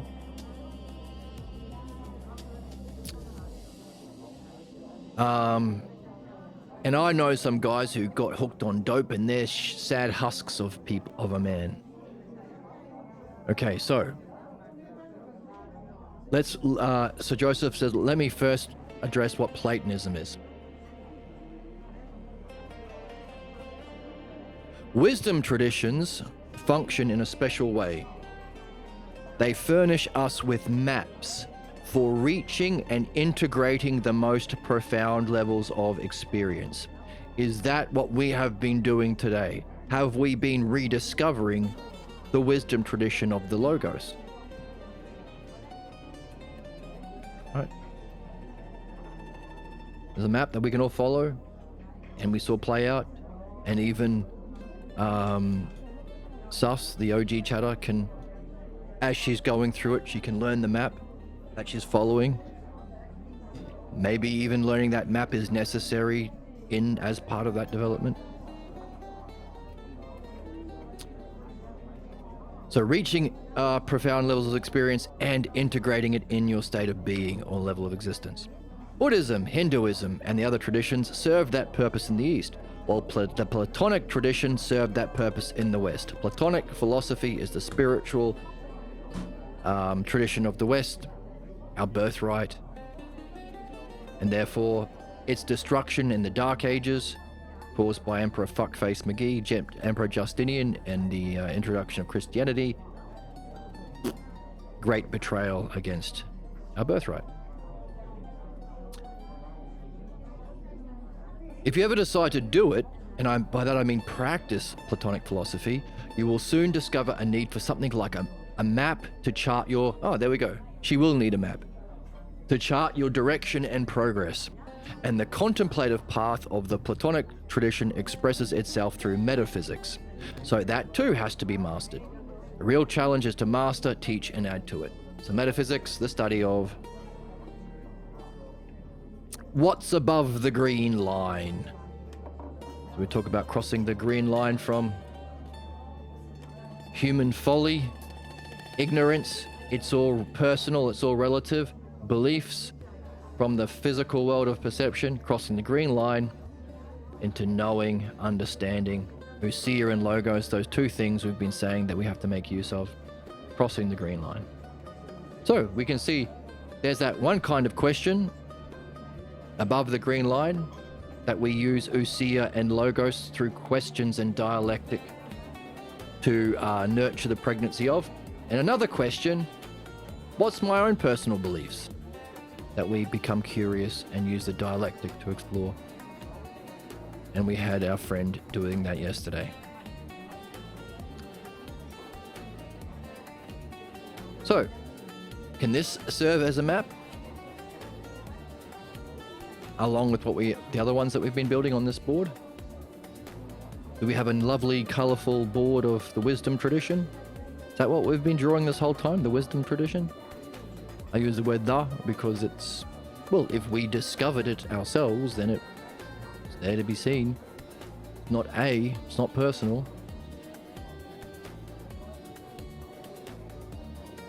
See how pretty the wisdom tradition is. So pretty. In the final quarter of the ball game, you have to throw it and And that's when it all matters. It's all up to that one moment. You're drunk, Oracle. It all matters in that one moment. In the final quarter of the ball game. Sounds very profound. Must be true. So, master it, teach it, add to it. And I've been suggesting you could even write a sequel of this book. Your fan fiction, where you ship Aaliyah with a philosopher, maybe. No yaoi fan fiction where you ship Joseph and... Oh, I guess you could ship Joseph and Harry, I suppose. oh my fuck. He's so far up his own ass. Wow, yes, that would be the book. Gooners. Gooners. Gooners. Not own it. Anyway, forget it. That was bad. Forget that joke. That's weird that you think that. Yeah, that's true. Please end kink shaming. Crap. Junk. Nobody should be watching this crap. Hey, calm down. So, Harry says, well, there you go, knocking Christianity. Oh, wait, haven't got there yet. So, master it, teach it, and add to it. Harry says, you mean to tell me some people are still doing that? Mapping the direction and process of our soul's journey and recognizing it's a contemplative path and that it's a kind of meditation that gives rise to higher states of being. Contemplation, sustained concentration, meditation, sustained meditation, contemplation. We're supposed to keep doing it and passing it on and adding to it? Joseph says, yes, some people still use it in that way. But it's not taught or practiced as a contemplative path in academia, only on Twitch and YouTube.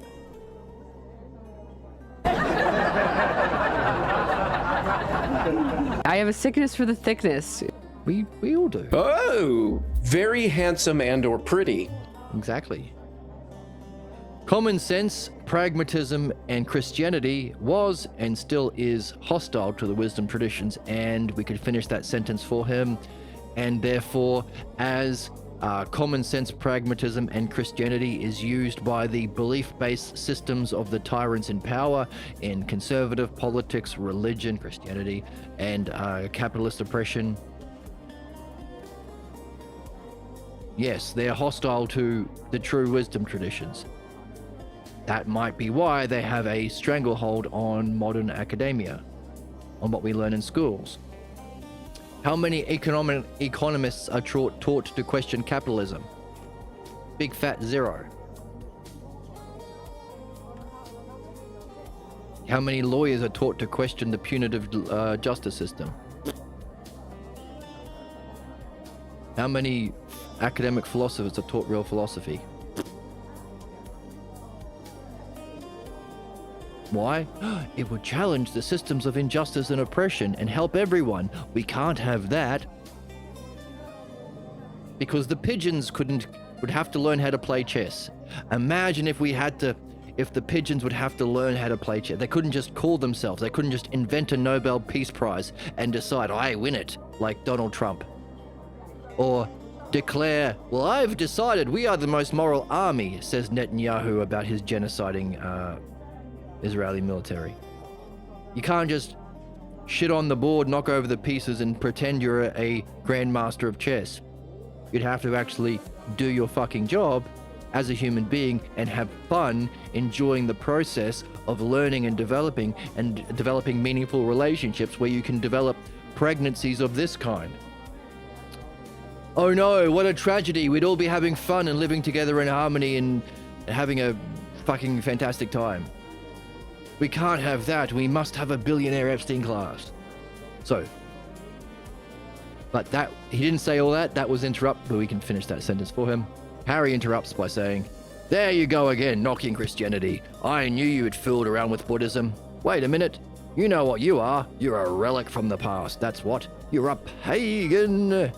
You're a woke, pagan, infidel, goyim, heretic. What are the Scientologists called there? The people who aren't Scientologists? There's a name for it. Hold. In Scientology, outsiders are referred to as wogs. This is an insider term. Wog. To describe an ordinary person being who has not been elevated from scientific teachings. They have other terms. Raw meat is a slang term used within the organization to refer to uninitiated potential recruits before they've taken any courses. The public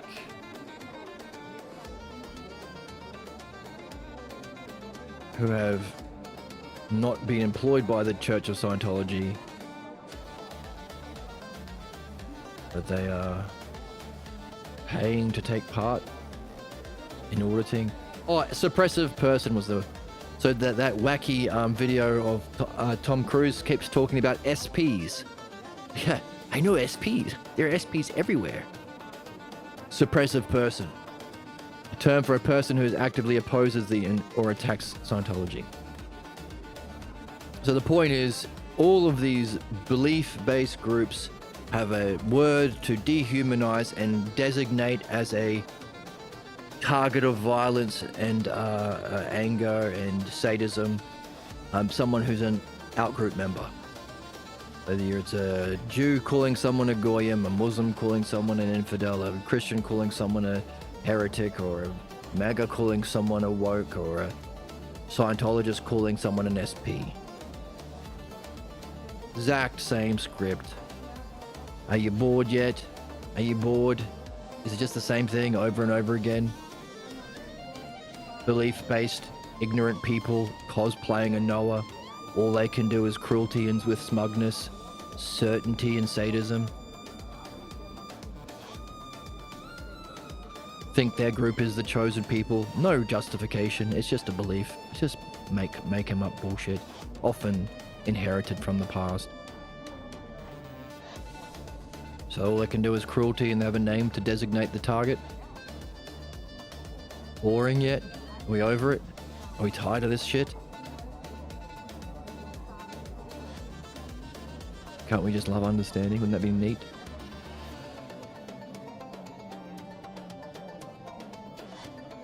You're a pagan! That's a word. It's one of those words. You got it, Harry. Harry. To do philosophy is to be Hellenic. And as they say, the highest flower of Hellenic thought is Platonic philosophy, that we are reinventing on the board, I believe. It's a singular. So it's a misnomer to call it Platonic philosophy in the old sense. Not like there's a whole bunch of different philosophies and Platonic is one of them. It's just philosophy. That's why we are recreating it on the board. If you use your mind to know the mind, you'll reinvent Plato. There's an old saying. I said it fast, I'll say it again, it's a good one. If you use your mind to know the mind, you'll reinvent Plato. Or rediscover the wisdom tradition of the Logos. Hooray! I have a sickness for the thickness. This is the ultimate thickness that we have a sickness for. Right, Emma? Do if they're secretly turned on by it. You can be turned on by it. I'm just asking for some gooner men. I'm gonna get rid of that. I'm asking for some Goonerment. Cuts off too quickly. Goon. Exactly. Gooner! Okay. You can be a gooner. Goon. Gooners. Gooners. Who are the Gooners? I don't see it in the book. I go to word search for Guna. Just kidding. So, to do philosophy is to be Hellenic. So, so as we use the mind to know the mind, not only are we reinventing Plato, we are being Hellenic. So we are Hellenic. Congratulations. You didn't have to be born. Your parents don't have to be Hellenic. You don't have to have a certain color of skin, born on a certain part of the dirt, or have a certain amount of wealth. Using your mind to know the mind, you're Hellenic. Congratulations. Everybody should love. I love. And also, we should love Hellenic people. Aaliyah, hang on a second. Didn't you turn the conversation over to me? Remember, Harry?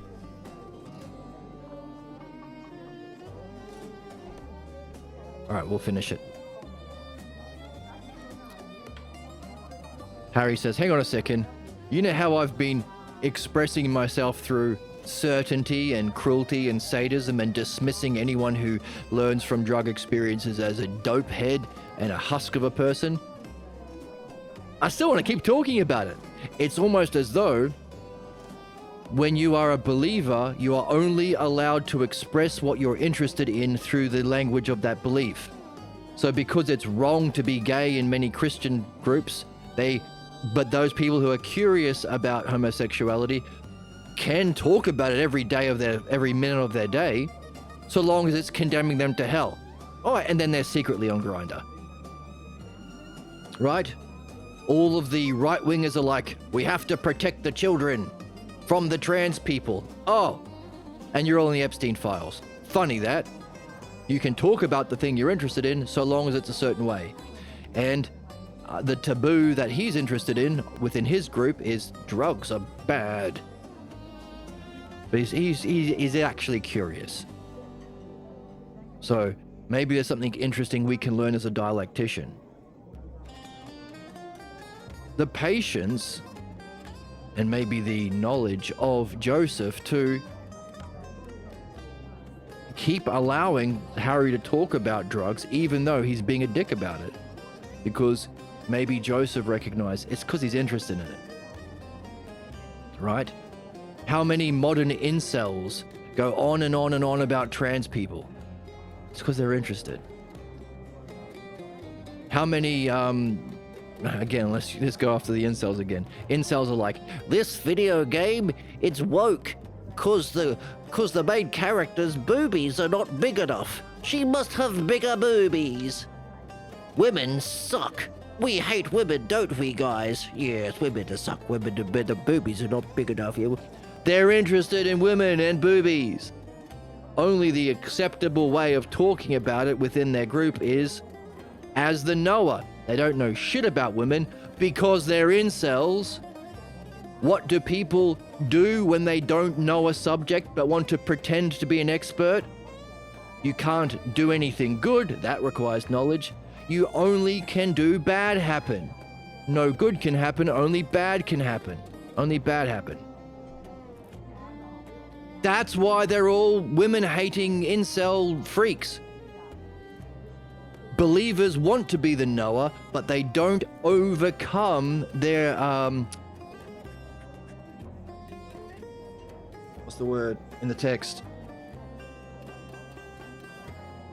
Not inadequacies, shortcomings. They don't overcome their shortcomings through addressing their limiting beliefs and developing understanding and knowledge. They just want to be a knower. That's why the Jordan Petersons of the world appeal to them. Jordan Peterson says, yes, you're already a knower. You don't have to do any work addressing your false beliefs or developing understanding. You're a knower because you're white. You win. You're the best boy ever. Or because you're a Christian. Or because you're a MAGA. That's the grift. It's always that. It's only that. Helping people develop understanding to actually become a knower of something isn't a grift. It's called education. The grift is selling people belief in the place. You can be a knower. All you gotta do is have someone to tell you you're a knower as a belief and pay me money. That's the entirety of religion. That's why it's the stupidest idiots on the street corner saying, the world is God and then Jesus will come back and then after you die. They don't know anything about that. They are talking as a philosopher about metaphysics and ontology, about the nature of the soul, eschatology, the study of the growth and development of the soul. They are ignorant, pretending, cosplaying as a Noah. That's the grift of belief. Harry, if there are two things human beings can function through, belief or understanding, understanding is called education. Belief is the grift. We have a fucking actor as a president. We have a genocidal freak doing a genocide in Israel. They have no empathy and understanding. They can only do harm. Belief only can do harm. You can't believe your way into flying a plane or landing a plane, but you can use belief to crash a plane. You can't believe your way into curing an illness, but you can kill someone under the operating table. It's just so easy. It's so simple. Isn't it obvious? So, a believer who knows nothing about drugs can only talk about drugs in a derogatory way. All of this shit like reefer madness and dope heads and husks of a man is so fucking stupid. There is a rich history of the use of psychedelics for physical health and mental health, for physical excellence and mental excellence. And as Joseph goes on to say, of course there is. There is a biochemical equivalent to any state of mind. Why not use it as a tool? This so long as you're doing it for the right reasons and not to escape. And these husks of people, these alcoholics and drug addicts you talk about, could they be escaping other problems? Maybe other problems that society isn't addressing as well? Because of the inequality of believers who are harming their people, not giving them houses and education and healthcare and food? Are they escaping the problems of an unjust society caused by belief? Instead of calling them dope heads or husks of people, maybe address the causes for their problems? Instead of punishing people? Oh, hang on a second. Oh, you don't need to do anything you don't need any understanding to punish people. Any idiot can beat a math student, but it takes a math expert to teach a math student. That's the difference. That's why punishment is always bad. It's the abandonment of the intelligible. And prevents providence, because as we've seen in the map of the wisdom tradition that we are discovering ourselves, providence, where is it? Let me draw it.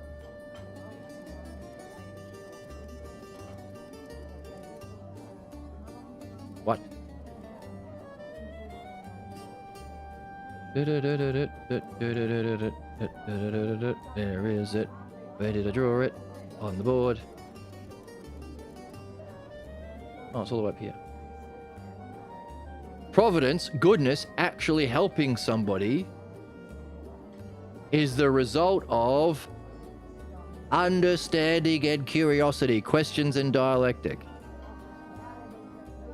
Need to learn how to reflect on the subject in a structured, rational way. What does belief oppose?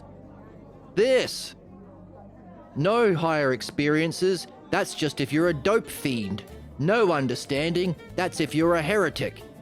Asking questions. You ask questions, you go to hell. What was God doing before he... This is the famous joke. What was God doing before he invented the earth? Making a hell for people like you who ask such questions. It's a famous line from somewhere. Right?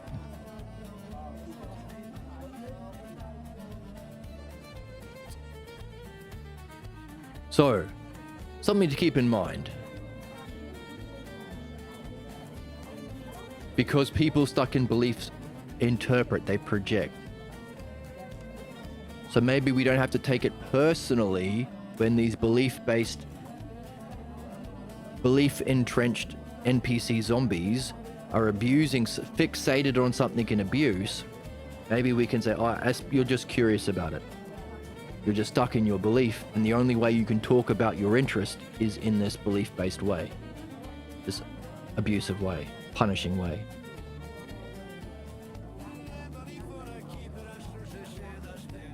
I don't know what we do with that. Because, yeah, the incels hating on women because they're interested in women, but they don't understand women, but they want to be a Noah. They want to be an alpha. So all they can do, that's why all the pickup artists and the red pill people just say, you get a woman by abusing her. Because you don't have to understand anything about women. And they're blocked from understanding because they don't understand women. Because they're incels. They want to be a Noah. How about don't be a Noah? How about be fucking curious and learn? Be a Leah. Be a Leah.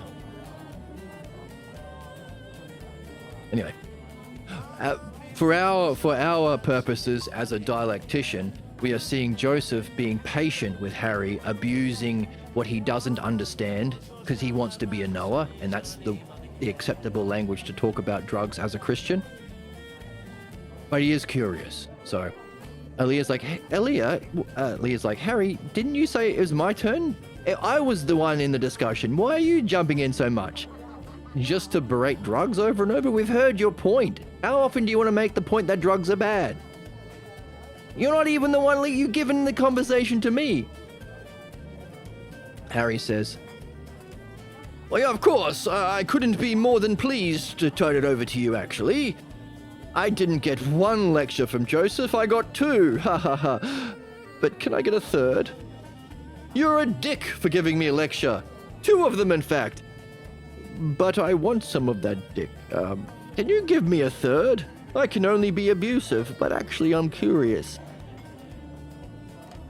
By the way, you know what a lecture is. It's canned gossip. You wanted a Leah, you've got it.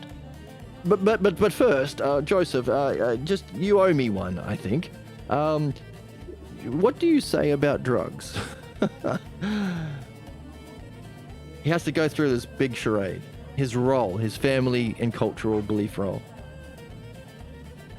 But yeah, he's just lectures and he's stupid and he's a dumbhead and he's stinky and he's smelly. But can you just give me a wee kiss on the lips a little bit?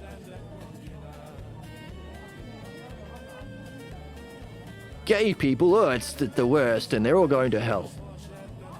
I'll prove it by kissing you again to show you how horrible it is. You kissed me twice. Oh, that is even worse. Oh, gay people are so bad and it's so weird and us Christians all know that and you kissed me twice. But you owe me a third one. I think it's only right that we should kiss again. This is believers expressing what they're interested in. Isn't it interesting? Isn't belief weird? Doesn't it say a lot about our aversion to be open and curious in a world that is pounced on by other fascist punishers? You don't know the answer to the question? Go to jail. Pay a fine. You're homeless now. Go to war. Bomb on your head. Genocide for you. Why can't we just be open and curious? Why do we all have to be alpha bros pretending to know shit we don't? Anyway, so here we see this in action. Isn't it interesting? This is a fun book. Where's the joy? Where's the whimsy? Where's the childlike wonder? Isn't this a joyful and whimsical book? Isn't it? Hubba hubba. I just want more testosterone to human body ratio, and I'll finally be satisfied. You're never satisfied. You say that so often. I'm just asking for some gooner. Gooners. For some gooners. I'm eating the testicles of this bull. I'm eating it raw.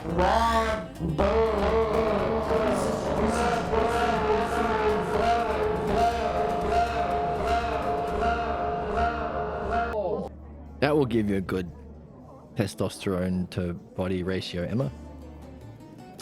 Oh, what nonsense! You just attacked my person. You just harmed my Harmed body. my body. I didn't mean to harm your body with that nonsense. All right.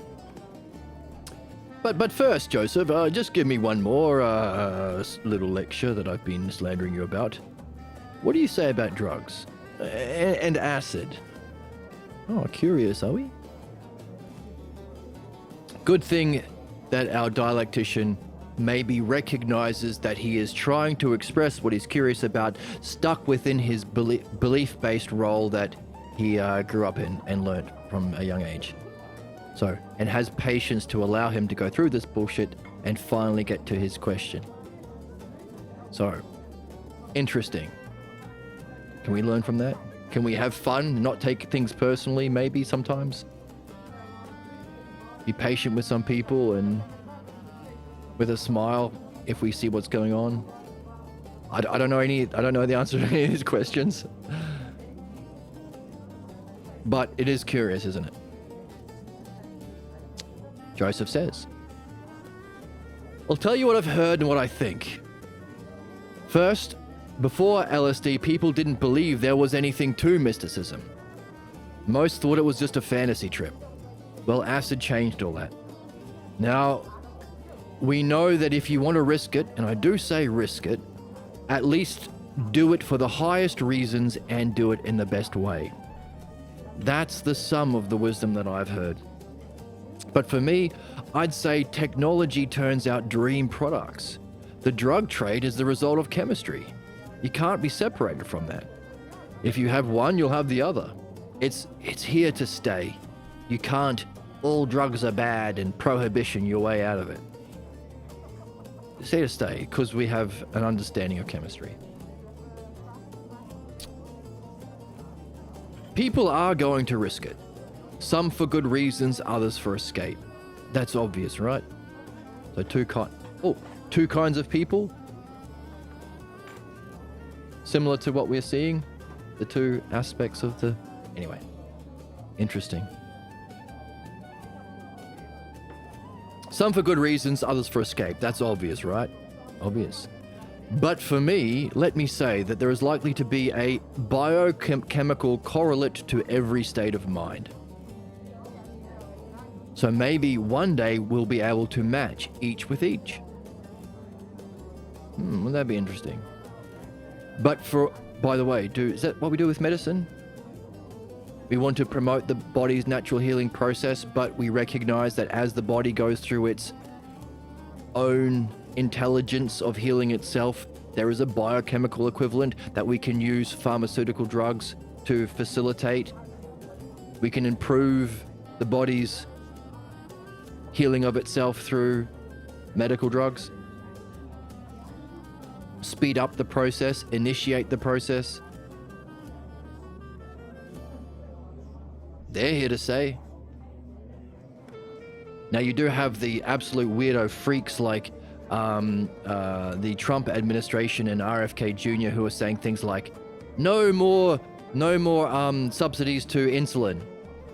You can only healthy eating and exercise your way out of problems. If you've got a problem now, too bad. No drugs for you, only the billionaire Epstein class. Go to fucking hell and die. So that's the same Puritarian.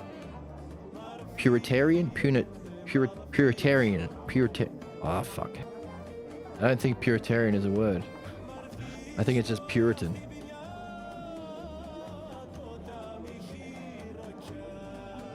Puritanical? Puritanical.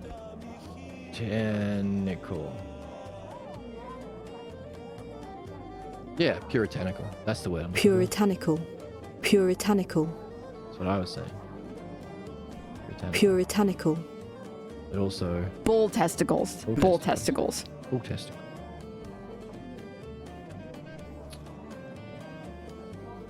So, there's a biochemical equivalent for every state of mind.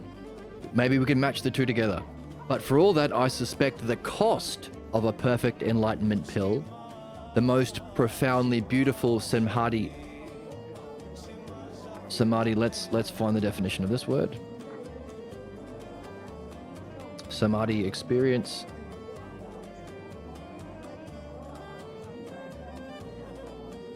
Samadhi. Samadhi. Samadhi. The highest state of deep meditation, consciousness, and spiritual absorption in the Hindu and Buddhist traditions.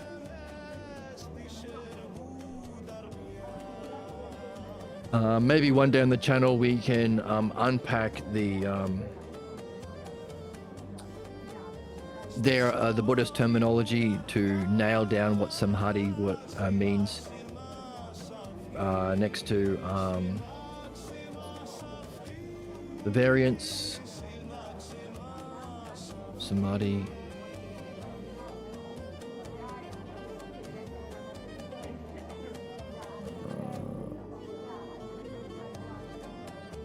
Perfect. Complete consciousness. Bring together in a complete way. Oh, similar to yoga. Yoga means to bring together. So, hey, the cost of a pill that does that. Oh, that's so nice. Oh goodness. The cost of a pill that brings about the most beautiful Samadhi experience. Wrapped up in a pill or a smoke, it will turn those escapist kinds into zombies. My best guess is to say that whatever seems good under drugs or alcohol will be better without them. Actually, we talked about a couple episodes ago. The expression for this is the highest reasons in the best way. The catchphrase is set and setting for psychedelics. I think that's from maybe Terence McKenna or Timothy Leary, maybe McKenna, I think. Right mindset and right setting. So right reasons in the best way. Also, you may be able to facilitate through the biochemical correlate your state of mind, but once you get the call, you put down the phone, says Alan Watts. Or the better expression, I think, is there might be a window but not a doorway. Can give you some insight, can see what can alert you to that there being a whole different realm. So Harry doesn't even realize that true philosophy and true education and true understanding is to facilitate higher states of being. He doesn't even know. But if he has that experience, if he has some acid, oh, that's what these guys are on about. I thought education was about mastering the physical world. He's like, the physical world is what's real. I should be a business bro and exploit people and get a lot of workers and own all the stuffs and be an Epstein billionaire. Yes, that's the best way of living, says people who don't realize there are other dimensions of reality and consciousness. But looking through the window, now I can get to opening that door in what we do here, philosophy, reading. So a window, but not a door. Now, this idea of what seems good under the drugs might be better without it. In Veritas?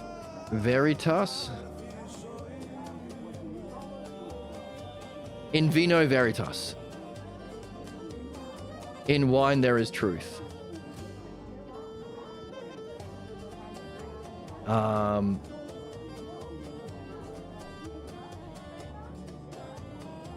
Suggesting a person.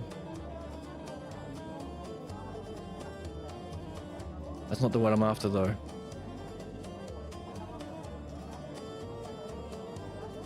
Suggesting a person under the influence of alcohol is more likely to speak their hidden thoughts and desires. That's not what I'm after. Good idea. Drunk. Then test it after while sober.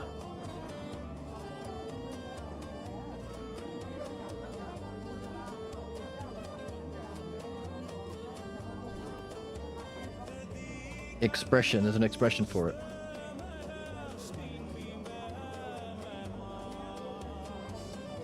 Right, drunk, edit, sober. No.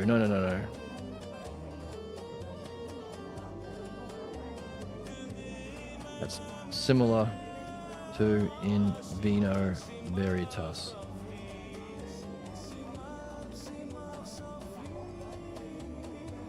Okay.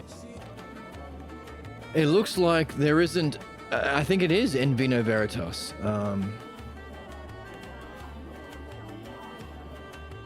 Because I'm looking at the In Vino Veritas Wikipedia. In Wine There Is Truth, suggesting that people under the influence of alcohol are most likely to speak their hidden thoughts. But in that same section, it says Herodotus, Herodotus. How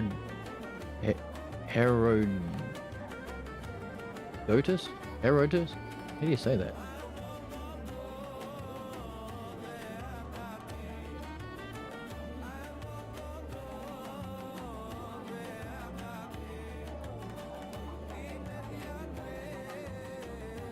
Herodotus. Herodotus. Herodotus. Herodotus. Herodotus. Herodotus. For the Yankees. Herodotus. Herodotus. Herodotus. So Herodotus, in that same section says that the Persians would decide something while drunk, and they'd make it a rule to reconsider it sober. So if an idea sounds good when you're drunk and when you're sober, it's a good idea. So there's like an idea, you can do it both ways. If you come up with a sober idea, get drunk and discuss it with your friends and see if it still seems good. And likewise, if you come up with it while you're high, make sure it also makes sense while you're sober. So not the same idea, but reminded me of it. I don't know. Do with that what you will.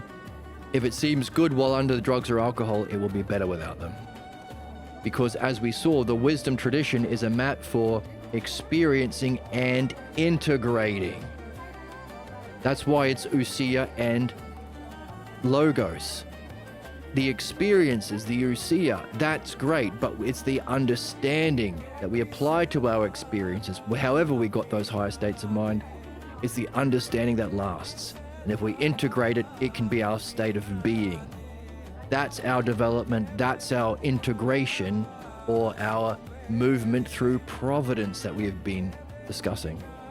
If there is a providence or a divine goodness in reality, there has to be a rational, hierarchically ordered structure through which from the higher this goodness is bestowed. And so long as we participate in the dialectic or logos, we can see that to the extent we can do it, we are benefited.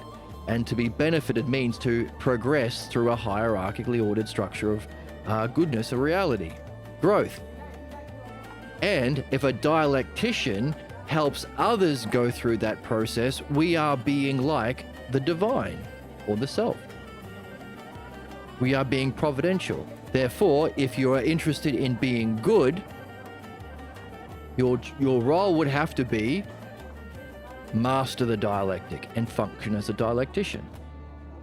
If you want to do good for that race car, become an engineer and do it. Become good for healing animals, become a vet. If you want to be good for human souls, or reaching so this is the question.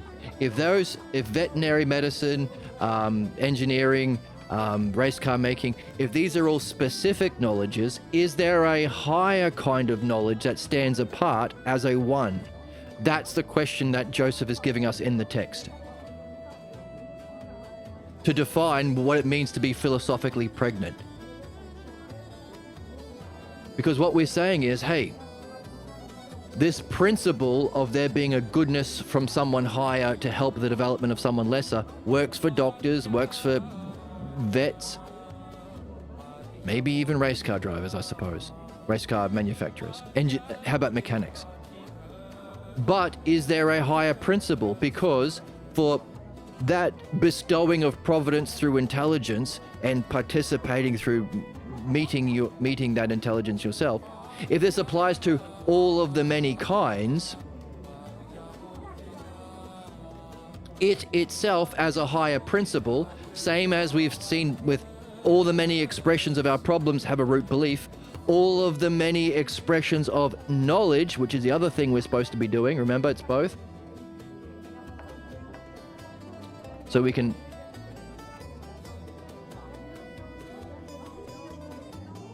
really, on this side of it, we saw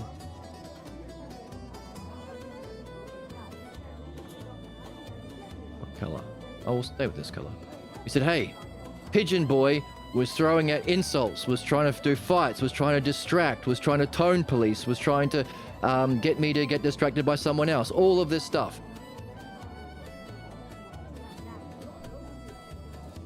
He was throwing at me yesterday in the conversation. As everyone does, as all the pigeons do, all the believers do. He is an NPC slave to it. We don't have our beliefs, they have us. We don't have our problems, they have us. So he doesn't recognize he's in a script. Once he sees the script, sees the role, sees the parts, it will become boring and uninteresting to him. He can become free of it. But he can't see that. It's engaging. It's exciting. He thinks he's winning the chess match as he shits all over the board. It's his high state. It's a very low state. For him, it's his high state. Because he hasn't seen how all of these things... what color? So yellow. All of these things have aspects that are common that he hasn't yet reflected on. He needs to, everyone needs to, through midwifery, and has a root causal belief. Joseph is saying, the kind of pregnancy I'm interested in, maybe because he's already finished his job doing this, so that's why he's not interested in this as much. We are hypothesizing that what can be said for one can be said for other, giving us two kinds of pregnancies, but we'll have to wait and see it in the text. Similarly, color. For knowledges, we are recognizing that there are, what color? Green.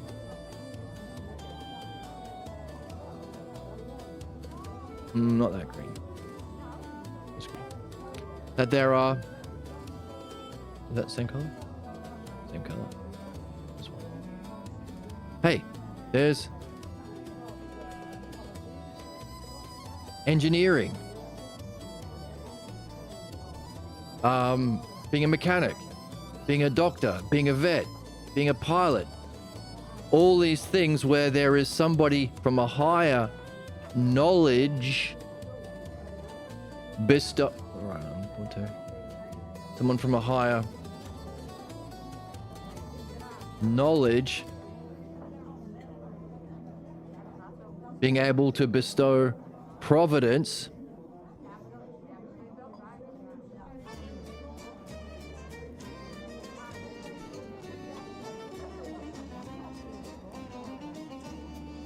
from those who are to those who are developing.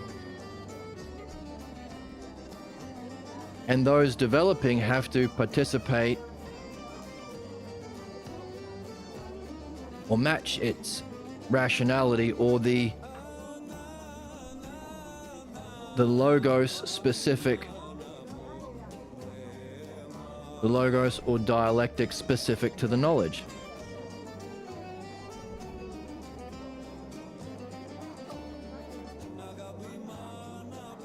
You got to understand what the doctor is saying and do it. Follow along with what he's saying in the dialectic and try your best to understand what he's talking about. And the better you can understand what's going on in your cancer treatment or in understanding your body or whatever, the better you can participate in what's being bestowed by someone who has the knowledge. If that's the same for all of them, we could say of the many knowledges that we have been using as analogies to understand what we're reading, the many knowledges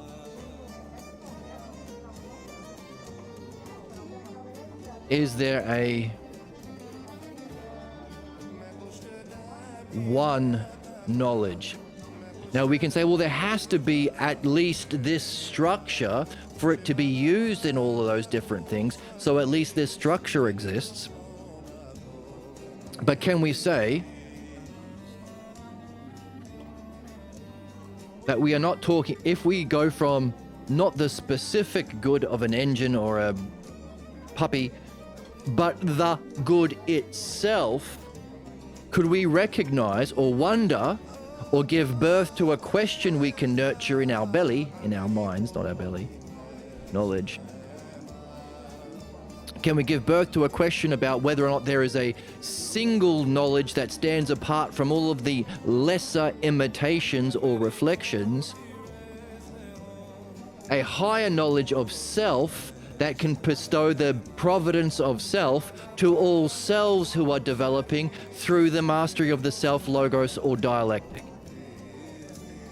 Is that what providence is? Is that what our dream maker is bestowing to us? Is that why every episode we've been encouraging our participants, players in the game, to see if they can apply anything that they've been learning to their dreams tonight? Can you use whatever you've been learning about the dialectic and logos to reach the level of knowledge that your dream maker must have to participate in the providence it's bestowing to you as a developing dreamer? So what we saw with Pigeon Man, he better trace the many to the root cause of the belief to become free of his problem and no longer be shitting on the chessboard and strutting around like he's won, or stuck in his repeating problems and unjust functioning to his own detriment and not being a fun hang, being a bit of a goose. So too, can we ask a similar question about there being a one knowledge behind the many knowledges? So are we seeing a symmetry developing between the pathologos and logos? If they both use the dialectic with a question, logos and ousia, can they both be taught at school? Is there two kinds of pregnancies? Don't know yet, but it's a theory we're developing. Could there be one knowledge? For the self, for reality. Is that philosophy? Anyone who says, hey, the physical world is real, and my experiences and common sense are real, that's a claim about knowledge. You're saying what you think or what you've experienced is real, and you know it. Everyone thinks that. They're all wrong, because they don't have the skill. What is that skill? They don't have the knowledge. What is that knowledge? What is the field of expertise that has this knowledge? And is it philosophy? Therefore, is it absurd that we're all not learning this at school, considering we all want to know what the world is and what we should be doing, and whether the things we say about our experience are legit or not?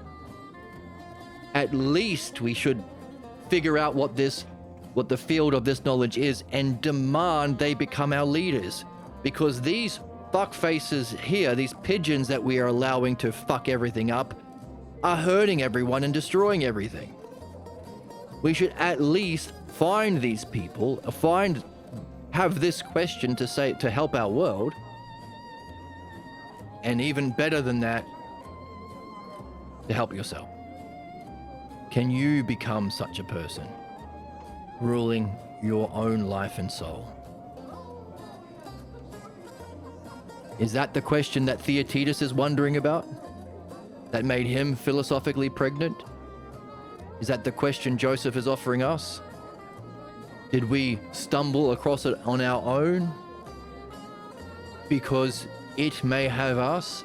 Are we simply engaging in self-reflection? Are we simply engaging in self-reflection with curiosity and logos understanding?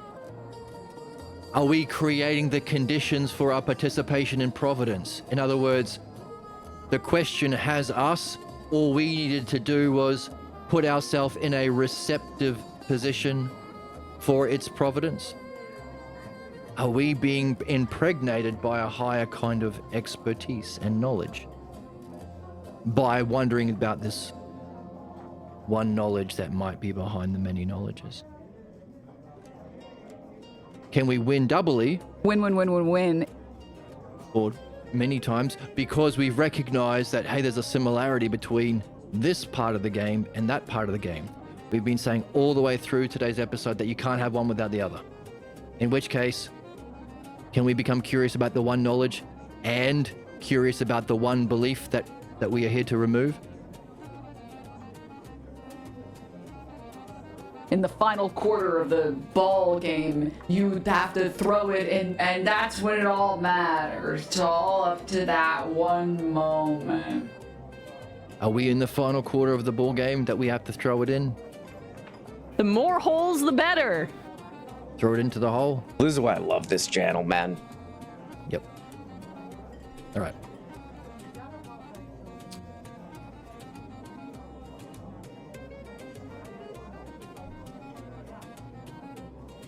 So,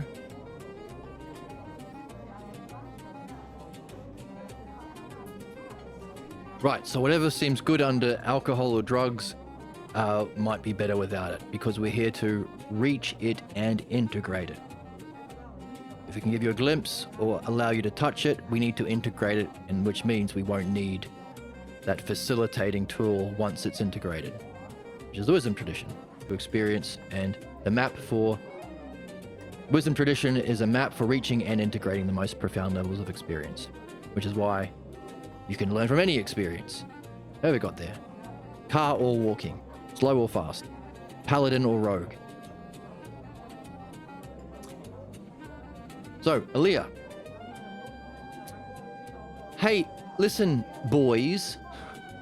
I imagine you've both finished trading position papers on whether or not drugs are evil, Harry, or can be a helpful tool to facilitate our development. Joseph, are you finished, boys, with your bickering and your nonsense? So let's get on with it, says Aaliyah. Please recall, Harry, you turned the discussion over to me. Keep butting in with your nonsense.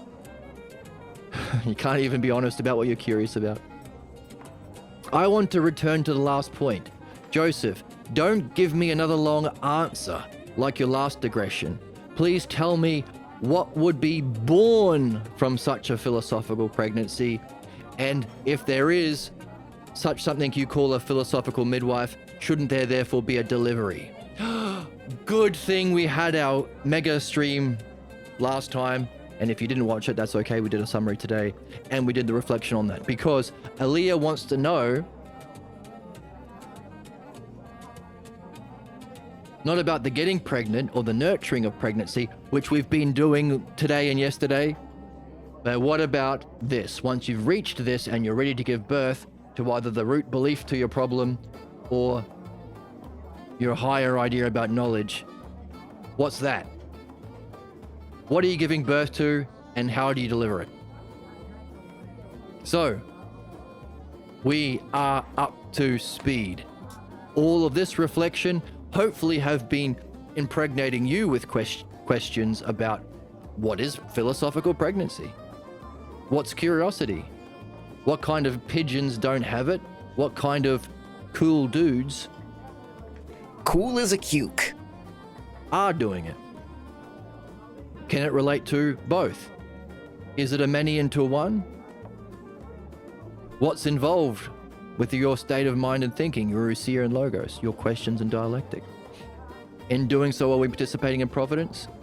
And if there is a bestowal of providence from a higher kind of expertise with a higher kind of knowledge for the developing ones, that we participate in ourselves, matching it by participating in the logos and dialectic, is that a principle that has a highest expression?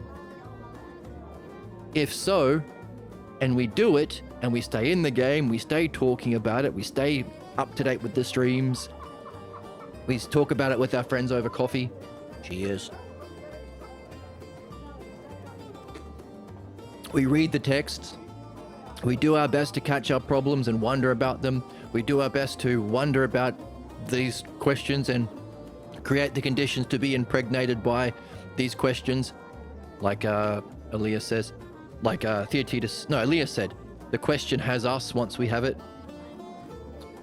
It's almost like we have to just set the stage and it's there. Like all you got to do is plant the seed in the soil and give the water and the nutrients, and once you've met the conditions, the flower appears of its own. Oh, didn't we just call Platonic philosophy the fullest flowering of the Hellenic tradition? So can we use flower as a good metaphor for developing a question that we nurture in our pregnancy? Is this fun? Is this curious? Is this what we're here for? And next time, Aaliyah wants to know, okay, let's say we do that. We stay in the game, we stay in the relationship, we develop in this kind of a way, we become Hellenic. What happens at the end when you give birth? And what's the delivery process like? Sounds like that's on the horizon for us next time. I hope you're having fun. I hope you're enjoying it. I hope you're enjoying the summary. Once again, there was like a 5-hour video last time. I called it 22.5. But you can see it in real time. You might enjoy it. Or that summary was, I think, legit. Worth enough, I suppose. Summarize 5 hours into one. But yeah, I hope you're having fun. Oh, dreams. Can you wonder about your dreams in that kind of model? Is there a kind of expertise and knowledge your dream maker must have? Is there something you have to do to participate in its providence? So that's a theme through this series. Everything you're learning about reading and or philosophy, can you also apply it to your dreams? Learning to read your dreams. Yeah, what we're learning about reading, test it in your dreams. Hey, there's no book on dream analysis yet. If you were discovering this along the way, would you be doing what was written? Mastering it, teaching it, and adding to the tradition by sharing what you've discovered and how to unpack the providential knowledge of your dreams? Would you be developing a logos of dream analysis? Could that be fun? Speaking of fun, I'll see you in the next one. Join the Discord, follow us on Twitch if you want to talk live. If you want to donate to the channel, you can buy me a coffee. I do appreciate that whenever, if ever that happens. But either way, your company is what's important. And I'll see you in the next one. Bye.